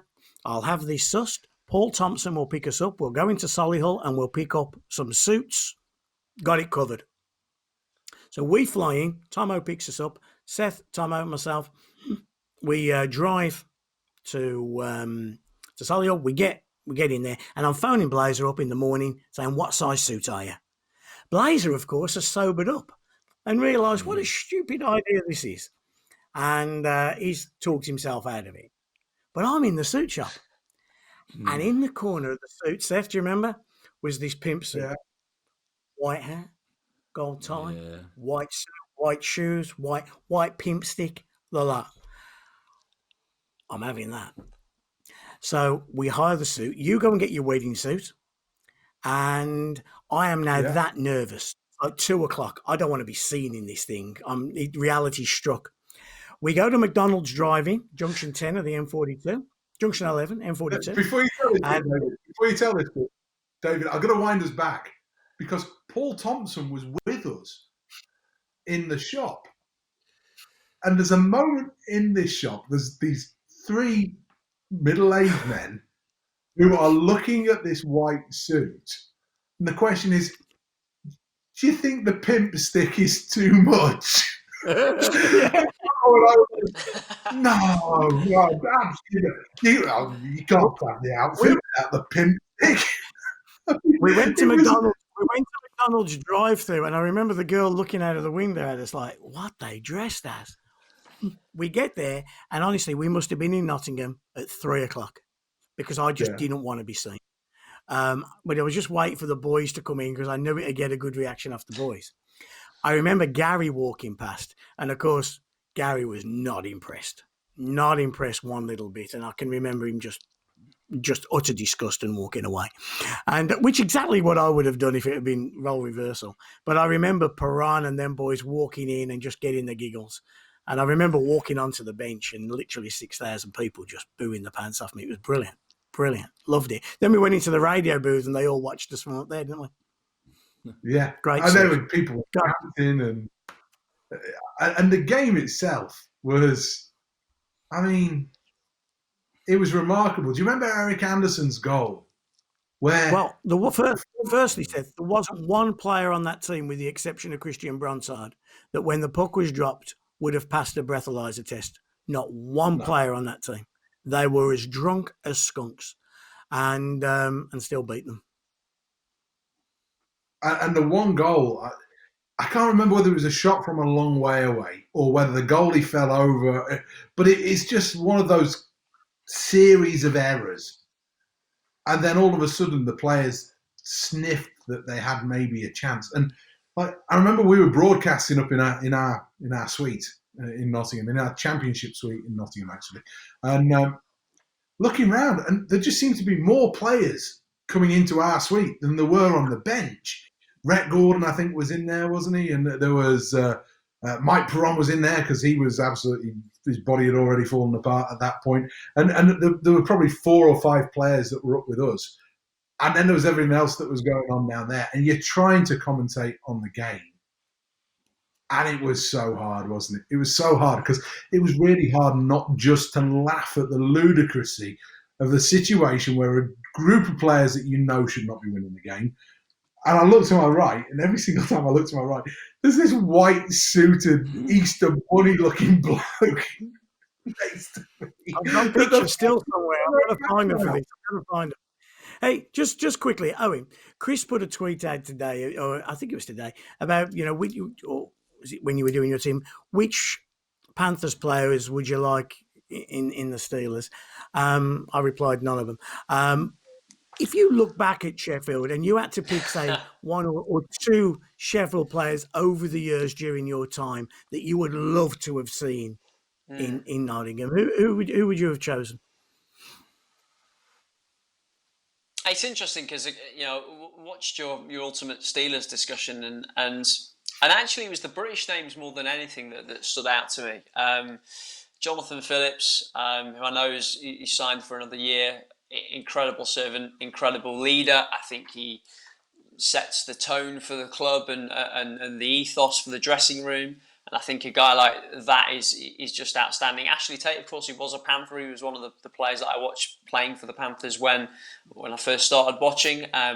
Wish he would have spent more time in Nottingham. But in terms of import forwards, Jeff Legui and Matthew Rahr always, put the fear of God into me. I hated facing those two. Legui in particular, I just thought he was fantastic. Just sizzling shot. unbelievable little player. They import wise, those were the two. But I found it interesting, sort of watching your lineup go together, how much I was drawn to some of the British guys. Not to distract from any of Nottingham's British guys through the years. You know, I'd take David Clarke in a big moment over probably anybody. And I've not even mentioned Robert Dowd, of course. But Jonathan Phillips is the sort of guy for me that you need on any side, and he's been magnificent for Sheffield. Chris, is actually Jonathan Phillips just the kind of person that you've not had in Nottingham? Yeah, and I'm going to come up with an import in a minute, but I'm going to back Jonathan Phillips to the hilt. He is the kind of player that Nottingham have missed. I would take Jonathan Phillips in a heartbeat in Nottingham. You'll never prize him away, I guess, from Sheffield now. And, you know, that's all been said and done. You guys know more than anyone. He's the heartbeat of the Sheffield Steelers. I've got to see him close quarters from Great Britain. He's the heartbeat of Great Britain. You know, he can penalty kill. You can stick him on a fourth line. You can stick him up a line. You can play him on the power play. Jonathan Phillips, to me, does it all. And Jonathan Phillips epitomizes that winning ethos that the Sheffield Steelers have had over the years. And you know, I would accept that. A bit like David Clarke in his pomp and prime for Nottingham. He led Nottingham, and it's ironic that the two of them are best friends. And I know you, Simty, said about Clarke, he'd always score in the big games against the Steelers, and he did. So the two of them have led their respective teams. But import-wise, and Le Gui and Talbot and Waugh, brilliant players, but Nottingham had equally brilliant players. And as you said, they had lots of offensive great players, but we had less players like Ryan Finnerty and maybe people like Bruce Richardson. And didn't they have some great battles, Finner and Bruce, and people like Kevin Bergin? But I loved Finnerty. I loved watching him play. He would always hurt the Panthers, whether it be because not only could he fight and be gritty and do something dirty in a corner, he'd score big goals. He'd score many. That 2009 playoff final. I think one got the first, Finner got the second. He did, and Ryan, and I believe he came very close to signing for Nottingham one year when he'd been back to North America, maybe under Corey Nielsen, I think, maybe before he went to Cardiff. But you imagine those two together? So I think he was. I can tell you a story, Chris, but I can't tell you when we're on air. But I will tell you the story. Conversation. I think he came very close to signing for Nottingham one year. But yeah, Ryan Finnerty. Yeah, absolutely. Again, another sort of a player that when Steelers were winning those games, just was fantastic and great that he's still in the league and what a great chap as well he is. We spoke about Galbraith and your admission of him being in your All-Star Panthers team, and I loved Galbraith. I remember it was in my Sky days, and it's a wand, not a stick, and he was terrific. I don't know though, Seth. I don't know if Galbraith was a Steelers player in that DNA kind of thing that we're talking about. But Galbraith was a wonderful talent. I honestly don't. I'll tell you a quick story. When we had our reunion, it was 9 years ago, something like that, and the likes of Plummer and Cranston came back to Sheffield, and Blaisdell was there, and Brabant was there, and of course we had a run of taking a few players off Nottingham: Bobby, Brabant, Blaisdell, Sebastian, all terrific people and terrific servants of our club. And Cranston and Plummer, to that day, couldn't understand why we'd signed anybody from Nottingham, because they went back to their mid-90s, late 90s, and the absolute hatred us as a club had for Nottingham. And they couldn't understand, why did you sign him? Why did you? And they couldn't understand that actually Brabant, especially Blaisdell, Sebastian, those guys were equally as committed as the Plumbers and the Cranstons. But they had that just detest of everything Nottingham. And was it the same for some of the Nottingham boys in that period of time, that they just couldn't understand why Nottingham would sign Dion Darling or wouldn't sign Scotty Allison? Why are they crossing, if you like, the divide? I think in that era, 100%. You know, in the bench clearance era, 100% there was that absolutely hatred, and you can't understand. I remember when Scott Allison signed for Nottingham, Dion Darling, there was quite a few eyebrows raised. But you know what hockey is like. Players can hate each other. Look, Scott Allison and Barry Nygaard played on the same team. That's crazy. But the two of them became friends, and they became pals off the ice as well. I think in later years, the rivalry's still there, but the hatred wasn't there amongst players. I mean, the only year, and I'll touch on a year, the only year I think after the bench clearance that came close to real hatred was 06-07. It was a year where Paul Moran was released by Mike Ellis. Mike Ellis was going to try and get him. Mike Ellis wanted him to go to Bracknell and then come back for the playoffs. But to be fair to Mopes, he wanted to play Elite League hockey. And I can see both sides here. Mike Ellis said, play in Bracknell with the league below and then come back for the playoffs.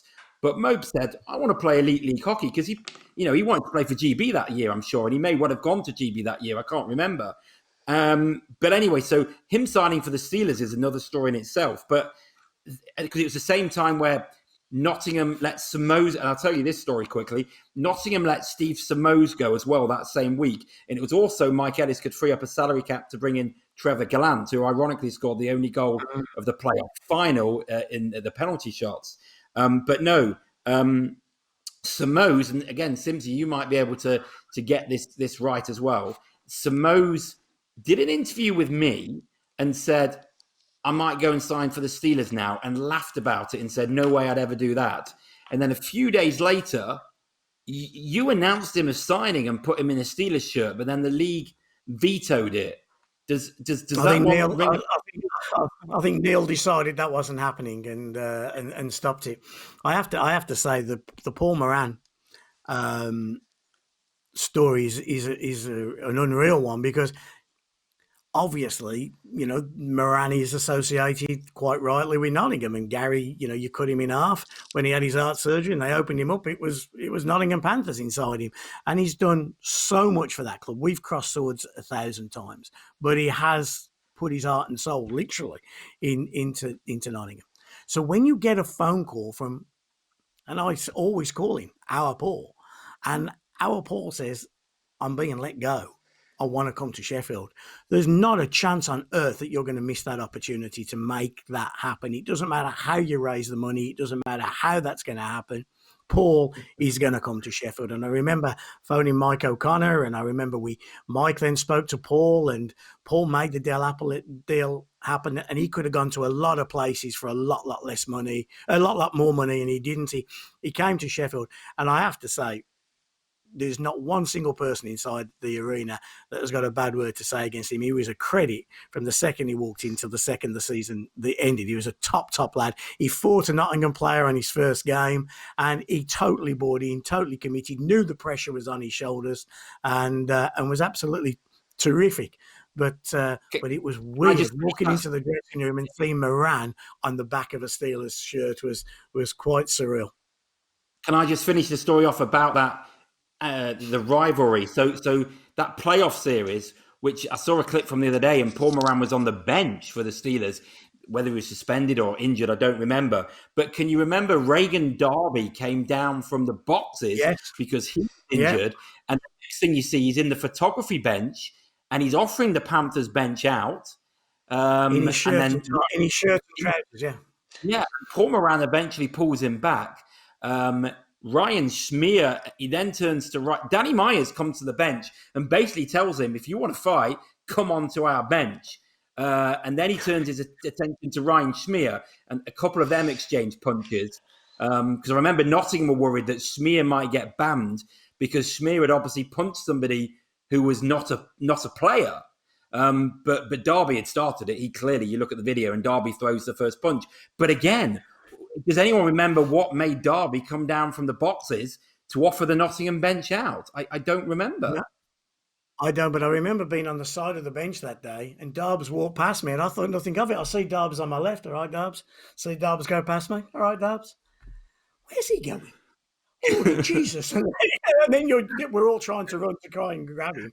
God knows what we would do. And he was adamant. I think he got a couple of pops inside him and he was ready to go. But Something hey, that good days. I'll tell you a good Paul Moran story. And I don't know if it was this year when he was playing for us or whether it was the year after. We had a Swede, Stefan. You had his brother, the goalie, Shogun. Shogun. And Oh, was yeah. our guy Stefan Shogun, the No, defenseman? we had Christian and Stefan, but Stefan yeah. eventually went to you, didn't he? Yeah, Christian's an agent now, and occasionally I Yeah. still speak to Christian. I have done, and I always go, "How's your brother?" And he still says to me, "Well, it's been a couple of years, but even so, it's many years past." Christian still says, "I still get headaches." Because if you remember, he got destroyed by Brad Voth in the semi-finals of the playoffs. I mean, super destroyed. I mean, out cold, sick, real. Pardon? Didn't he fracture his Pardon? skull? Yeah, Might he have did. done. But I remember Got the really day of the final.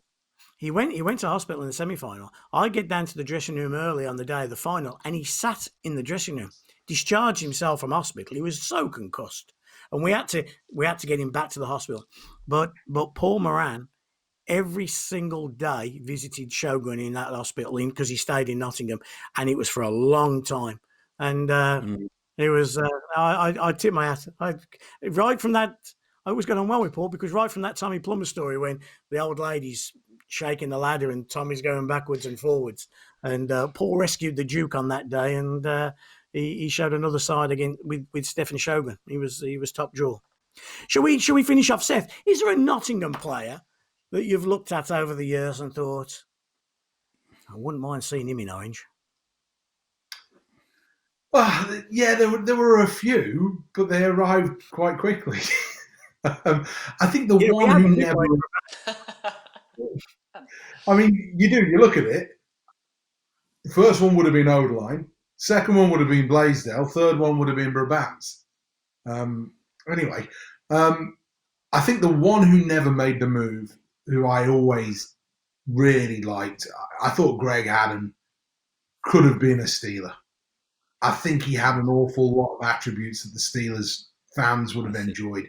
You know, he was hard-nosed. He was a great goal scorer, and he did everything well. He would have fit, on that Millie Cranston Plummer line quite comfortably and played there and had that sort of agitating role and being somebody that the Steelers fans would have enjoyed. He actually did become a Sheffield Steeler. Him and Steve Carpenter were Sheffield Steelers. But the league at the time in the ISL had a rule that you couldn't sign so many players from different teams. And Neil just put his foot down and said, no, you two boys aren't going, even though in the summer, you're not going. And they eventually then had to go back to Nottingham. Carps, of course, would eventually join the Steelers for the Grand Slam year of 2001, Sebastian and Bobby. But since then, I mean, and we're going back now 20 years, there actually hasn't been a lot of movement, has there, between the two clubs. The only player, and I joked with you, Chris, earlier that I wouldn't have any of them. I've got one more, David. And I genuinely hope we never sign a Nottingham player. I genuinely hope that. And I generally hope that the doors are shut between the two dressing rooms. There's nothing worse than you going on the Sheffield-Nottingham game and those two doors are open and the players are, how are you? You okay? How's the wife? She good? Hold on a second. We've been to the White Company. You got a little baby. There you go. I hate that. Just hate that. And it's just wrong on every single level. So I hope the two clubs never sign players again. I think Nottingham shouldn't sign a Steeler and Sheffield shouldn't sign a Panther. But if I was going to take one, I have to say, as much as Ling was fantastic and as much as Kowalski was terrific, I thought Jordan Fox actually could have been a Steeler. I did like Jordan Fox. Who was yours, Seth? My second one, I think Jimmy Pack. I think he was just so smooth. He would have been somebody I would have been able to enjoy watching at that time. I thought he was a terrific player. And he was somebody that I always looked at and thought, yeah, you know what? To watch you for 40, 50 games a year, I think I would have got a lot out of that. Was he as quality a person as he seems? I've only met him very briefly, but he seemed to be. And I know Gary always speaks very highly of him as a bloke as well. Was he?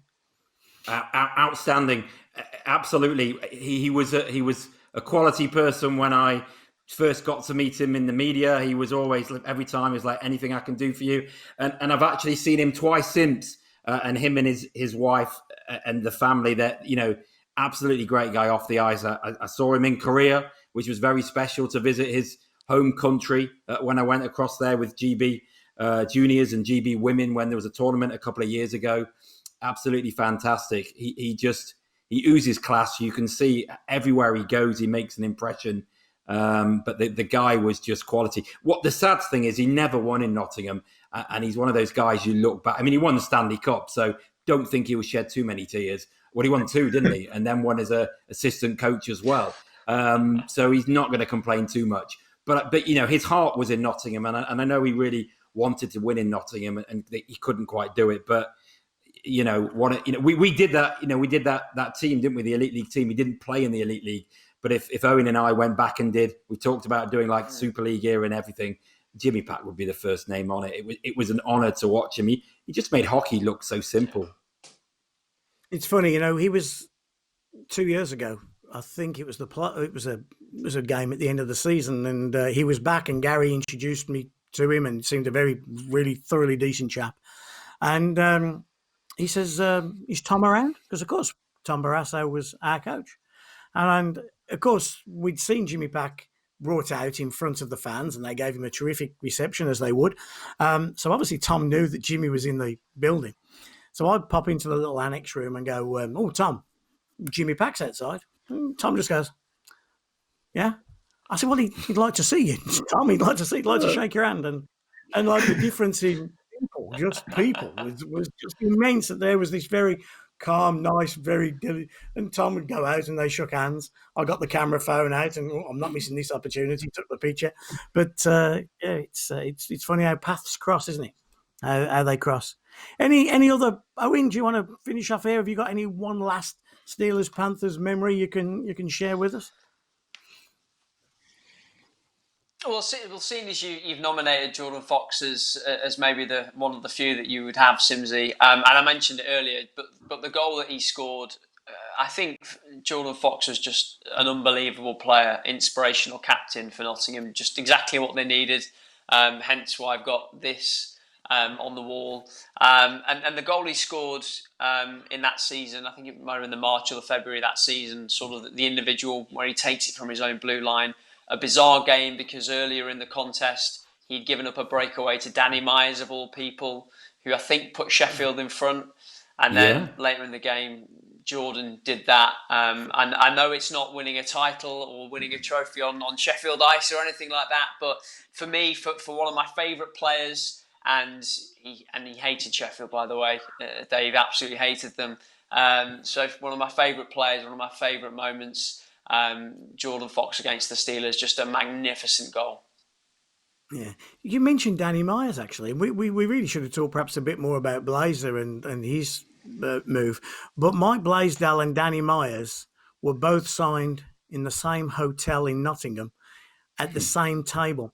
So when we go and poach, did I say poach? No, when we went and signed Mike Blaisdell, we sat at this table, Darren Brown and myself, and we did the deal with Mike, and it was done. And years pass, and Danny Myers is about to leave Nottingham, and I say, "Danny, we're going to meet." So Tony Smith and I drive. Tony drives down, I drive up, and we meet Danny, and I say, "We're going to meet in the same hotel as we signed Blazer. It's good luck." So we go into the bar, and there's only 2 ladies in this bar, and they're sat at the blooming table that we sat at all those years before for Blazer. So I'll say to Tony, "We're going to go and sit there." So I went over to these ladies. I says, "Ladies, what are you drinking?" And they looked at me, and I said, "I'm going to ask you politely to move, if you wouldn't mind. I need your table to do a little bit of a deal tonight. And is it possible you would move? And if you would, I'll buy you a drink." Brilliant. 2 glasses of Pinot later, they were on the other side of the bar. We sat down, signed Danny Myers at the same table as we signed Mike Blaisdell. But Danny bled Nottingham, didn't he? He loved Nottingham, and then I think he felt a little bit mistreated at the end. And he was a terrific servant for Sheffield when he played for us. He was a great lad who put his heart and soul in it, and it must have been hard for him because he was, if you like, he was the guy who was trying to lead the Panthers for all those years, and it never happened for him. Yeah, and I'm sure Owen will follow up with similar examples. He was, and the thing I'll say about Danny, again, I feel sad that he lifted cups for Nottingham, but he never lifted that league title, and he bled that, and he desperately wanted to that. And the good thing about Danny Myers is he would stand up and be counted, and not a lot of players would be willing to do that. Coaches had to do it, but players would hide away and just quite easily. But I remember one time, Simsy, I think when we were working for Sky, I went to a local bar. Nottingham had just lost a game in Newcastle, maybe 8-7. It was when Newcastle played in Whitley Bay and had about 6 imports, and they lost 8-7. They were 4-1 up or something. Anyway, it was a very tough time for Corey, for Nottingham, and for the team. But Danny fronted up, and this happened more than once, but this one particular occasion, he fronted up and he took the flak on, and I'm sure Owen will add that. Before we finish, I need to talk about 06-07, so don't forget that, Simsy. There's a story I want to confirm about that before we go. But yeah, I'm sure Owen would agree, and Seth and you, because you all work with him. But he just stood up and was counted, and he did the same for the Steelers, didn't he? He moved, but then he bled for the Steelers. I liked him, and I was so happy he got to win. He won that playoff at the end. And I think he was just so happy that he'd gone back to Nottingham and won in that playoff final. He was a good lad. He was an easy lad for us when we were on the Sheffield side because he was a soundbite. Yes. And we used to listen to some of his sound bites and think, honestly, Danny, I don't know if you're going to be able to back that up. And then, of course, we could ridicule the sound bite. But he was just trying to get his team and his club going. And then when he came to Sheffield, I have to say, when he came to Sheffield, like Paul Moran, I don't think there's a single person who's got a seconds issue with Danny Myers. He was a first-class human being, good player for us. He was a good lad. Your thoughts, Seth? I got a couple of Danny stories, and I've got to know him better following his playing career because his kids are a similar age to my oldest. He coaches Guildford. I've been coaching in Manchester at a junior level, and our teams have played against each other and they've been really good games and what have you. And Danny is just as passionate in coaching under 11s hockey as he was in any GB game, in any Nottingham game, in any Sheffield game. And he does video review and he sits down with his 4 coaches and they all have to sit down and watch the games afterwards. And, he has that intensity of wanting his kids to do better, of wanting his team to do better. And this last February, we went to Slovakia and we had a training camp there. And Danny came on the ice as one of the coaches that we had. And on one of the nights, we went to go and watch this Slovakian team play. I said, hey, one of the lads that plays here used to play in the Elite League. He says, oh, what's his name? I said, oh, he played in Hull. And I can't remember the guy's name. He says, well, what number is he? And I said, oh, he's number 5 or whatever it was. I fought him. Right, he said, when I was in Sheffield, I fought him. We were 3-0 down in Hull. And I skated over to him and I said, do you want to go? And he said, I knew it was a mistake when he laughed and went, yeah. He filled me in. I clung on to Dick. And he said, but I just had to do something to try and get the boys going. And that, Danny Myers was one of those heart and soul guys that I think sometimes just did whatever he felt at the time, whether it was the right thing, whether it was the wrong thing. He felt it at the time until he had to do it to try and make his teams better. The other story is over the summer we've been playing, or over the lockdown, should I say, we've been playing in this PlayStation hockey league. Loads of the kids are playing. Some of the parents are playing from all over the country. Anyway, so this one day, I think I played against Danny. So I wrote this little fake press release all about Danny cheating and doing this, that, and the other. So he comes out and he does a press conference to an iPhone camera where his kids are asking him questions. and he starts blaming the referees. And there's this northern bias, and it's just because the Northerners are upset that Peppa Pig World was down south. But that was the Queen. Anyway, he starts this whole thing. Within 3 weeks, he's gone absolutely mad. And he's doing post-game videos. He's got a towel around his shoulders. He's got his hair slicked back. And he's one of those guys that you love because he just embraces whatever that moment is and tries to make the very most of it. And quite often he takes a lot of people with him. Do you get on well with him, Owen?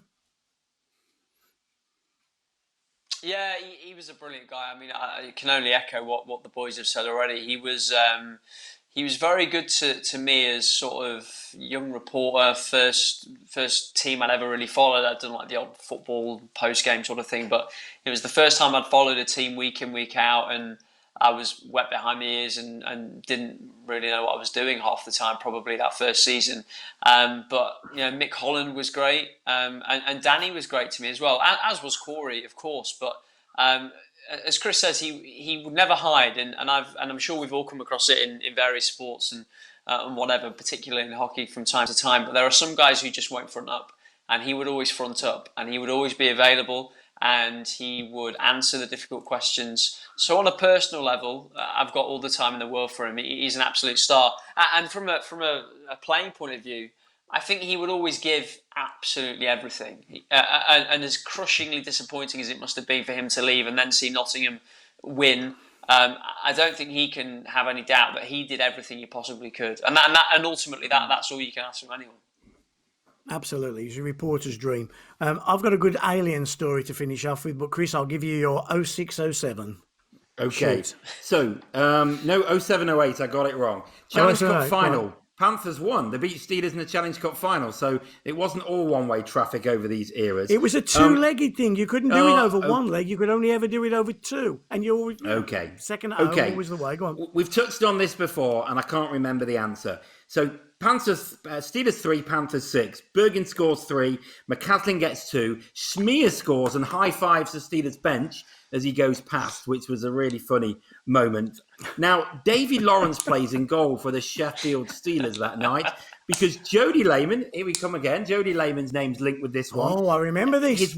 His wife went into labour. Now, I heard a story on the night that somebody within the Steelers organisation had asked Jody and his wife, could she give birth in a suite so Jody could play the game? Now, I guess he said no because Davy Lawrence played in goal. But whose idea was that? I heard Bob Phillips. I don't know whether that's true. No, it was your idea. Well, I think I was part of the conspiracy. It's a great story. It is. Yes, I mean, Raquel, God bless her. We knew we were in trouble, with all due respect to Davy Lawrence, a little bit like the Dan Green thing a few years later. But we knew we were in trouble. So we said, Jody, odds on she's not going to have the baby today. Odds on. We've got 2 ward sisters that will sit in the suite with her. And if anything happens, she's straight to the hospital. And we haven't got like a birthing pool up there, Chris. We just said, like, we got 2 sisters with her. They're holding her hand. She'll be fine. And if anything happens, we'll pull you straight away. Of course, we wouldn't have done. We would have just left him in the goal. Yes, Raquel's fine. Don't worry about it, Jody. But yeah, we tried that one on him and he didn't. And of course, as it always happens, she didn't have the baby that night. So it was one of those. But Bob Phillips, it was Bob, Mike, myself. We all tried to persuade Jody, but wasn't to be. Wasn't to be. And the thing is, I think that provoked the phone-in on the radio the next day. I think on Radio Sheffield, the big topic was about men being at the birth of their child after, it was one of those moments that kind of made the headlines and everything that went along with it. Absolutely. Says the bloke. Yeah, says the bloke in Oak Heads, come on, Jody, it's not that big a deal. But he obviously was. So, 2001 Grand Slam, the twitch that you so famously see that has been about since Darren Brown's era and that Grand Slam team and all the problems that we had. So I'm living on caffeine. I'm living on coffee and Red Bull. And all I want to do on the Grand Slam year is get the team home. If I've got the team home, I have done my job. Make sure they've been paid. Well, comes to the playoff finals weekend and the boys are paid up. So my work is done. All I got to do now is get them to the airport. There was England-Scotland, I think, game playing in the afternoon. So myself and Paul Thompson go and we watch England-Scotland. And again, Red Bull coffee. I'm just haven't slept. I'm complete nervous wreck. And I go down to the dressing room at the end of the England-Scotland game, and there our boys are taping the sticks. And the Super League have got the playoffs being a theme, and it's Alien weekend, the film Aliens out. So I walk down, and Andy Aker says to me, Blazer once, she was on the bench. So I walk onto the bench, and Blazers, all the Panthers fans are behind the Steelers bench that day. And he goes, see the alien? So I have a look up, and there's this alien balloon. And inside this alien balloon wearing a Panthers top. And he goes, can't have that, bad omen, can't have that. And he's looking, and you know what Blazer's like, he's a nervous wreck, and he's alien. And I love Mike. I'd walk from here to Regina now if Mike was in trouble. Love him to bits. And I wanted to please Mike. I've got to please him. Leave it with me, Blazer. I go to Andy Akers. What have you got for the balloon? Andy Akers gives me a Stanley knife. So there's me, live Stanley knife. And I climb up the gantry and merrily stab the alien through the Panther shirt. Nothing happens. The alien doesn't move. So I repeatedly stab the alien. And the alien just then shrivels down. This woman on the other side, she's going crazy at me. I look down, and all I want is that love and support and that look from Mike to say, thank you, David, good job. I look down, Brabant, Blaisdell, Bobby, they're lying down, they're laughing. They're just laughing at me, so I scamper down the pond. Nothing more, he said. Who's the old rink manager at Nottingham? He was at the old barn, Chris. And then he went to the new building. Vernon Neal. God bless Vernon. God bless Vernon. So, End of the game. We've won the Grand Slam. No emotion for me. I just want to go home. It's just that happy that we've won it. And Vernon comes to me and he goes, hello, David, you better take the video cassette. Because, remember them days we used to exchange video cassettes? Mm-hmm. And I says, Vernon, if you think I want a video cassette of that game or any game from this year, you're mistaken. He says, I think you'll want this one, David. And it was the video output from the security camera that saw me 12 feet high with a Stanley knife killing an alien in a Nottingham Panther stop. I think it was a young kids one as well. You broke someone's heart. It was an old lady. No, it was an old lady. I remember the fallout on the forums. There was anger. But I just remember this balloon just shriveling up, and there was this vicious old lady behind it, and she was going crazy at me. But thank God for Vernon. I had the tape and destroyed it on the way home, and that was the end of it. If there's one thing you could all take out of this Panthers-Steelers rivalry that you could reintroduce for next season, what would it be? Or if there's one player you could reintroduce for this rivalry for next season, who would it be? Well, the one thing, and I know you all criticise me because you all know I live in the past and not in the present, and this modern world annoys me. Hatred. I wish I could bring some hatred back. John Tortorella said it when he was coaching recently, the hatred's gone out of sport. And not the hatred that we're seeing in the United States at the moment, not that kind of hatred, but that vehement, screw you, Nottingham, screw you, Sheffield. And that Brabant, that Plummer, that Cranston, that Blaisdell hatred that we had, that Haddon and Carpenter had for us at that time. I just wish I could bring. If that's the one thing I would bring back. I think sports sometimes needs a bit of hatred, and a good rivalry needs a little bit of hatred. So that's what I'd bring back. Chris, come on, you BBC boys, let's hear it. It's a tough question. Without having a long thought, I suppose the easy answer is I'd like to bring David Clark back because I touched on it earlier, and I know you guys always mentioned it in Sheffield. He always scored in big games. I worked with him for his testimonial, and I worked with him writing stuff for him for his hockey school website and stuff like that. So, I analysed his career a lot, and he always scored in those big games. And, there's been, again, I go back to Corey Nielsen era. Nottingham beat Sheffield a lot of times, and you guys would have forgotten that, but it did happen. Nottingham beat Sheffield a head of a lot of times. Corey Nielsen knew how to get the better of Sheffield over two legs, obviously, and Paul Adey did as well on that occasion. But David Clarke scored always against Sheffield, and in the last couple of years, I think Nottingham haven't won in Sheffield now for, they've won once or twice in about 14, something like that.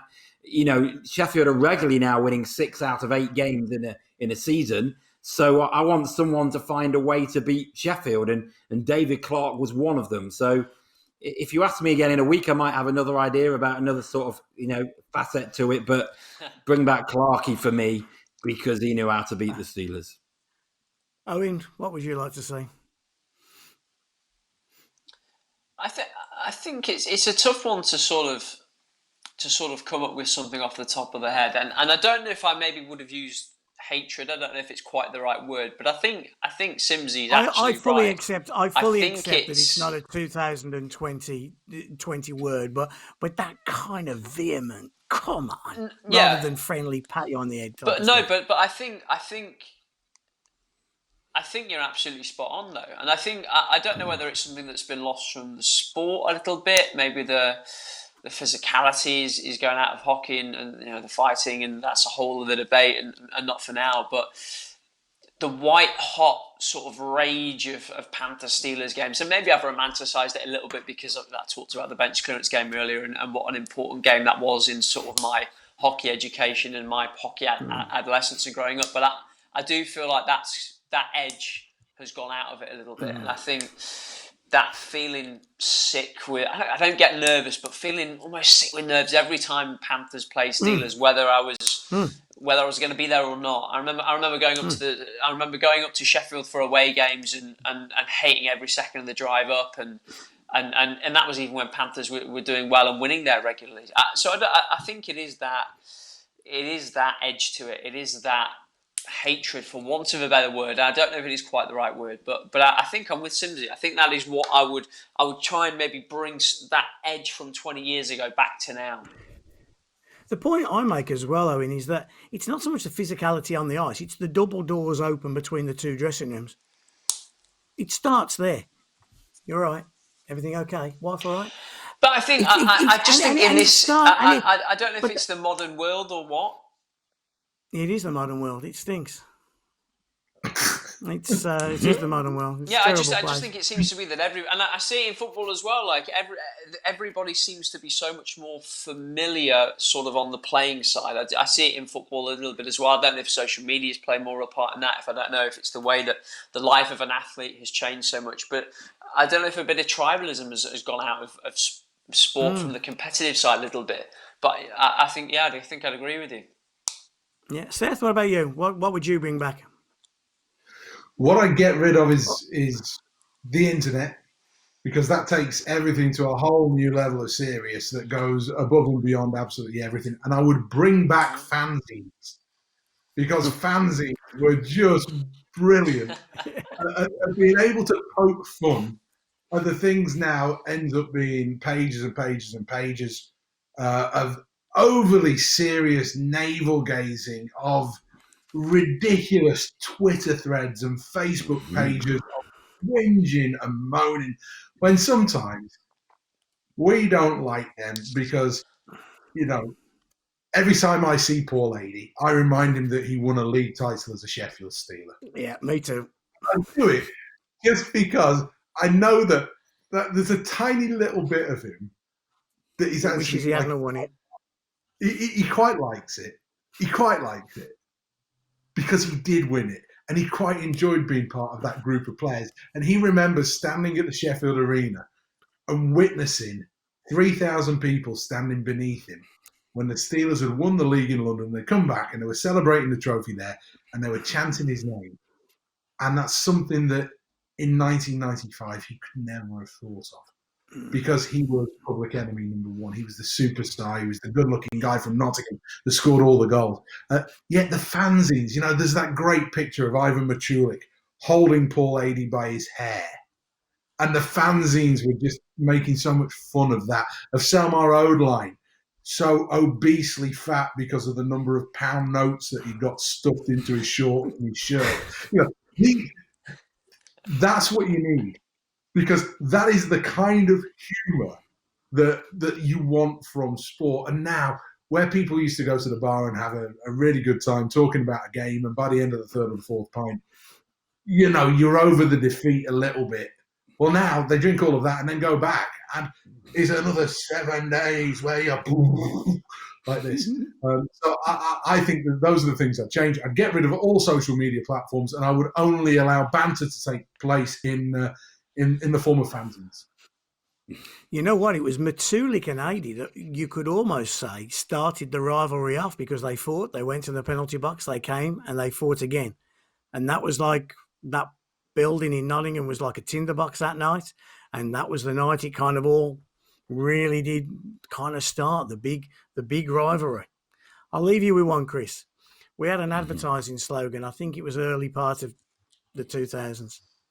We've won more championships in Nottingham than Nottingham. And that was our advertising thing for the whole year. And it was a great one. I loved it.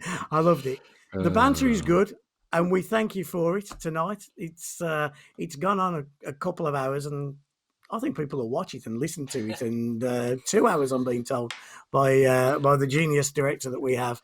And maybe, this is one of those ones that'll be, well, it'll be certainly better audio because it won't have our full mugs on it. But to listen to, it's been good debate. Owen, I thank you. Pass on your best to Wayne Rooney in your new role.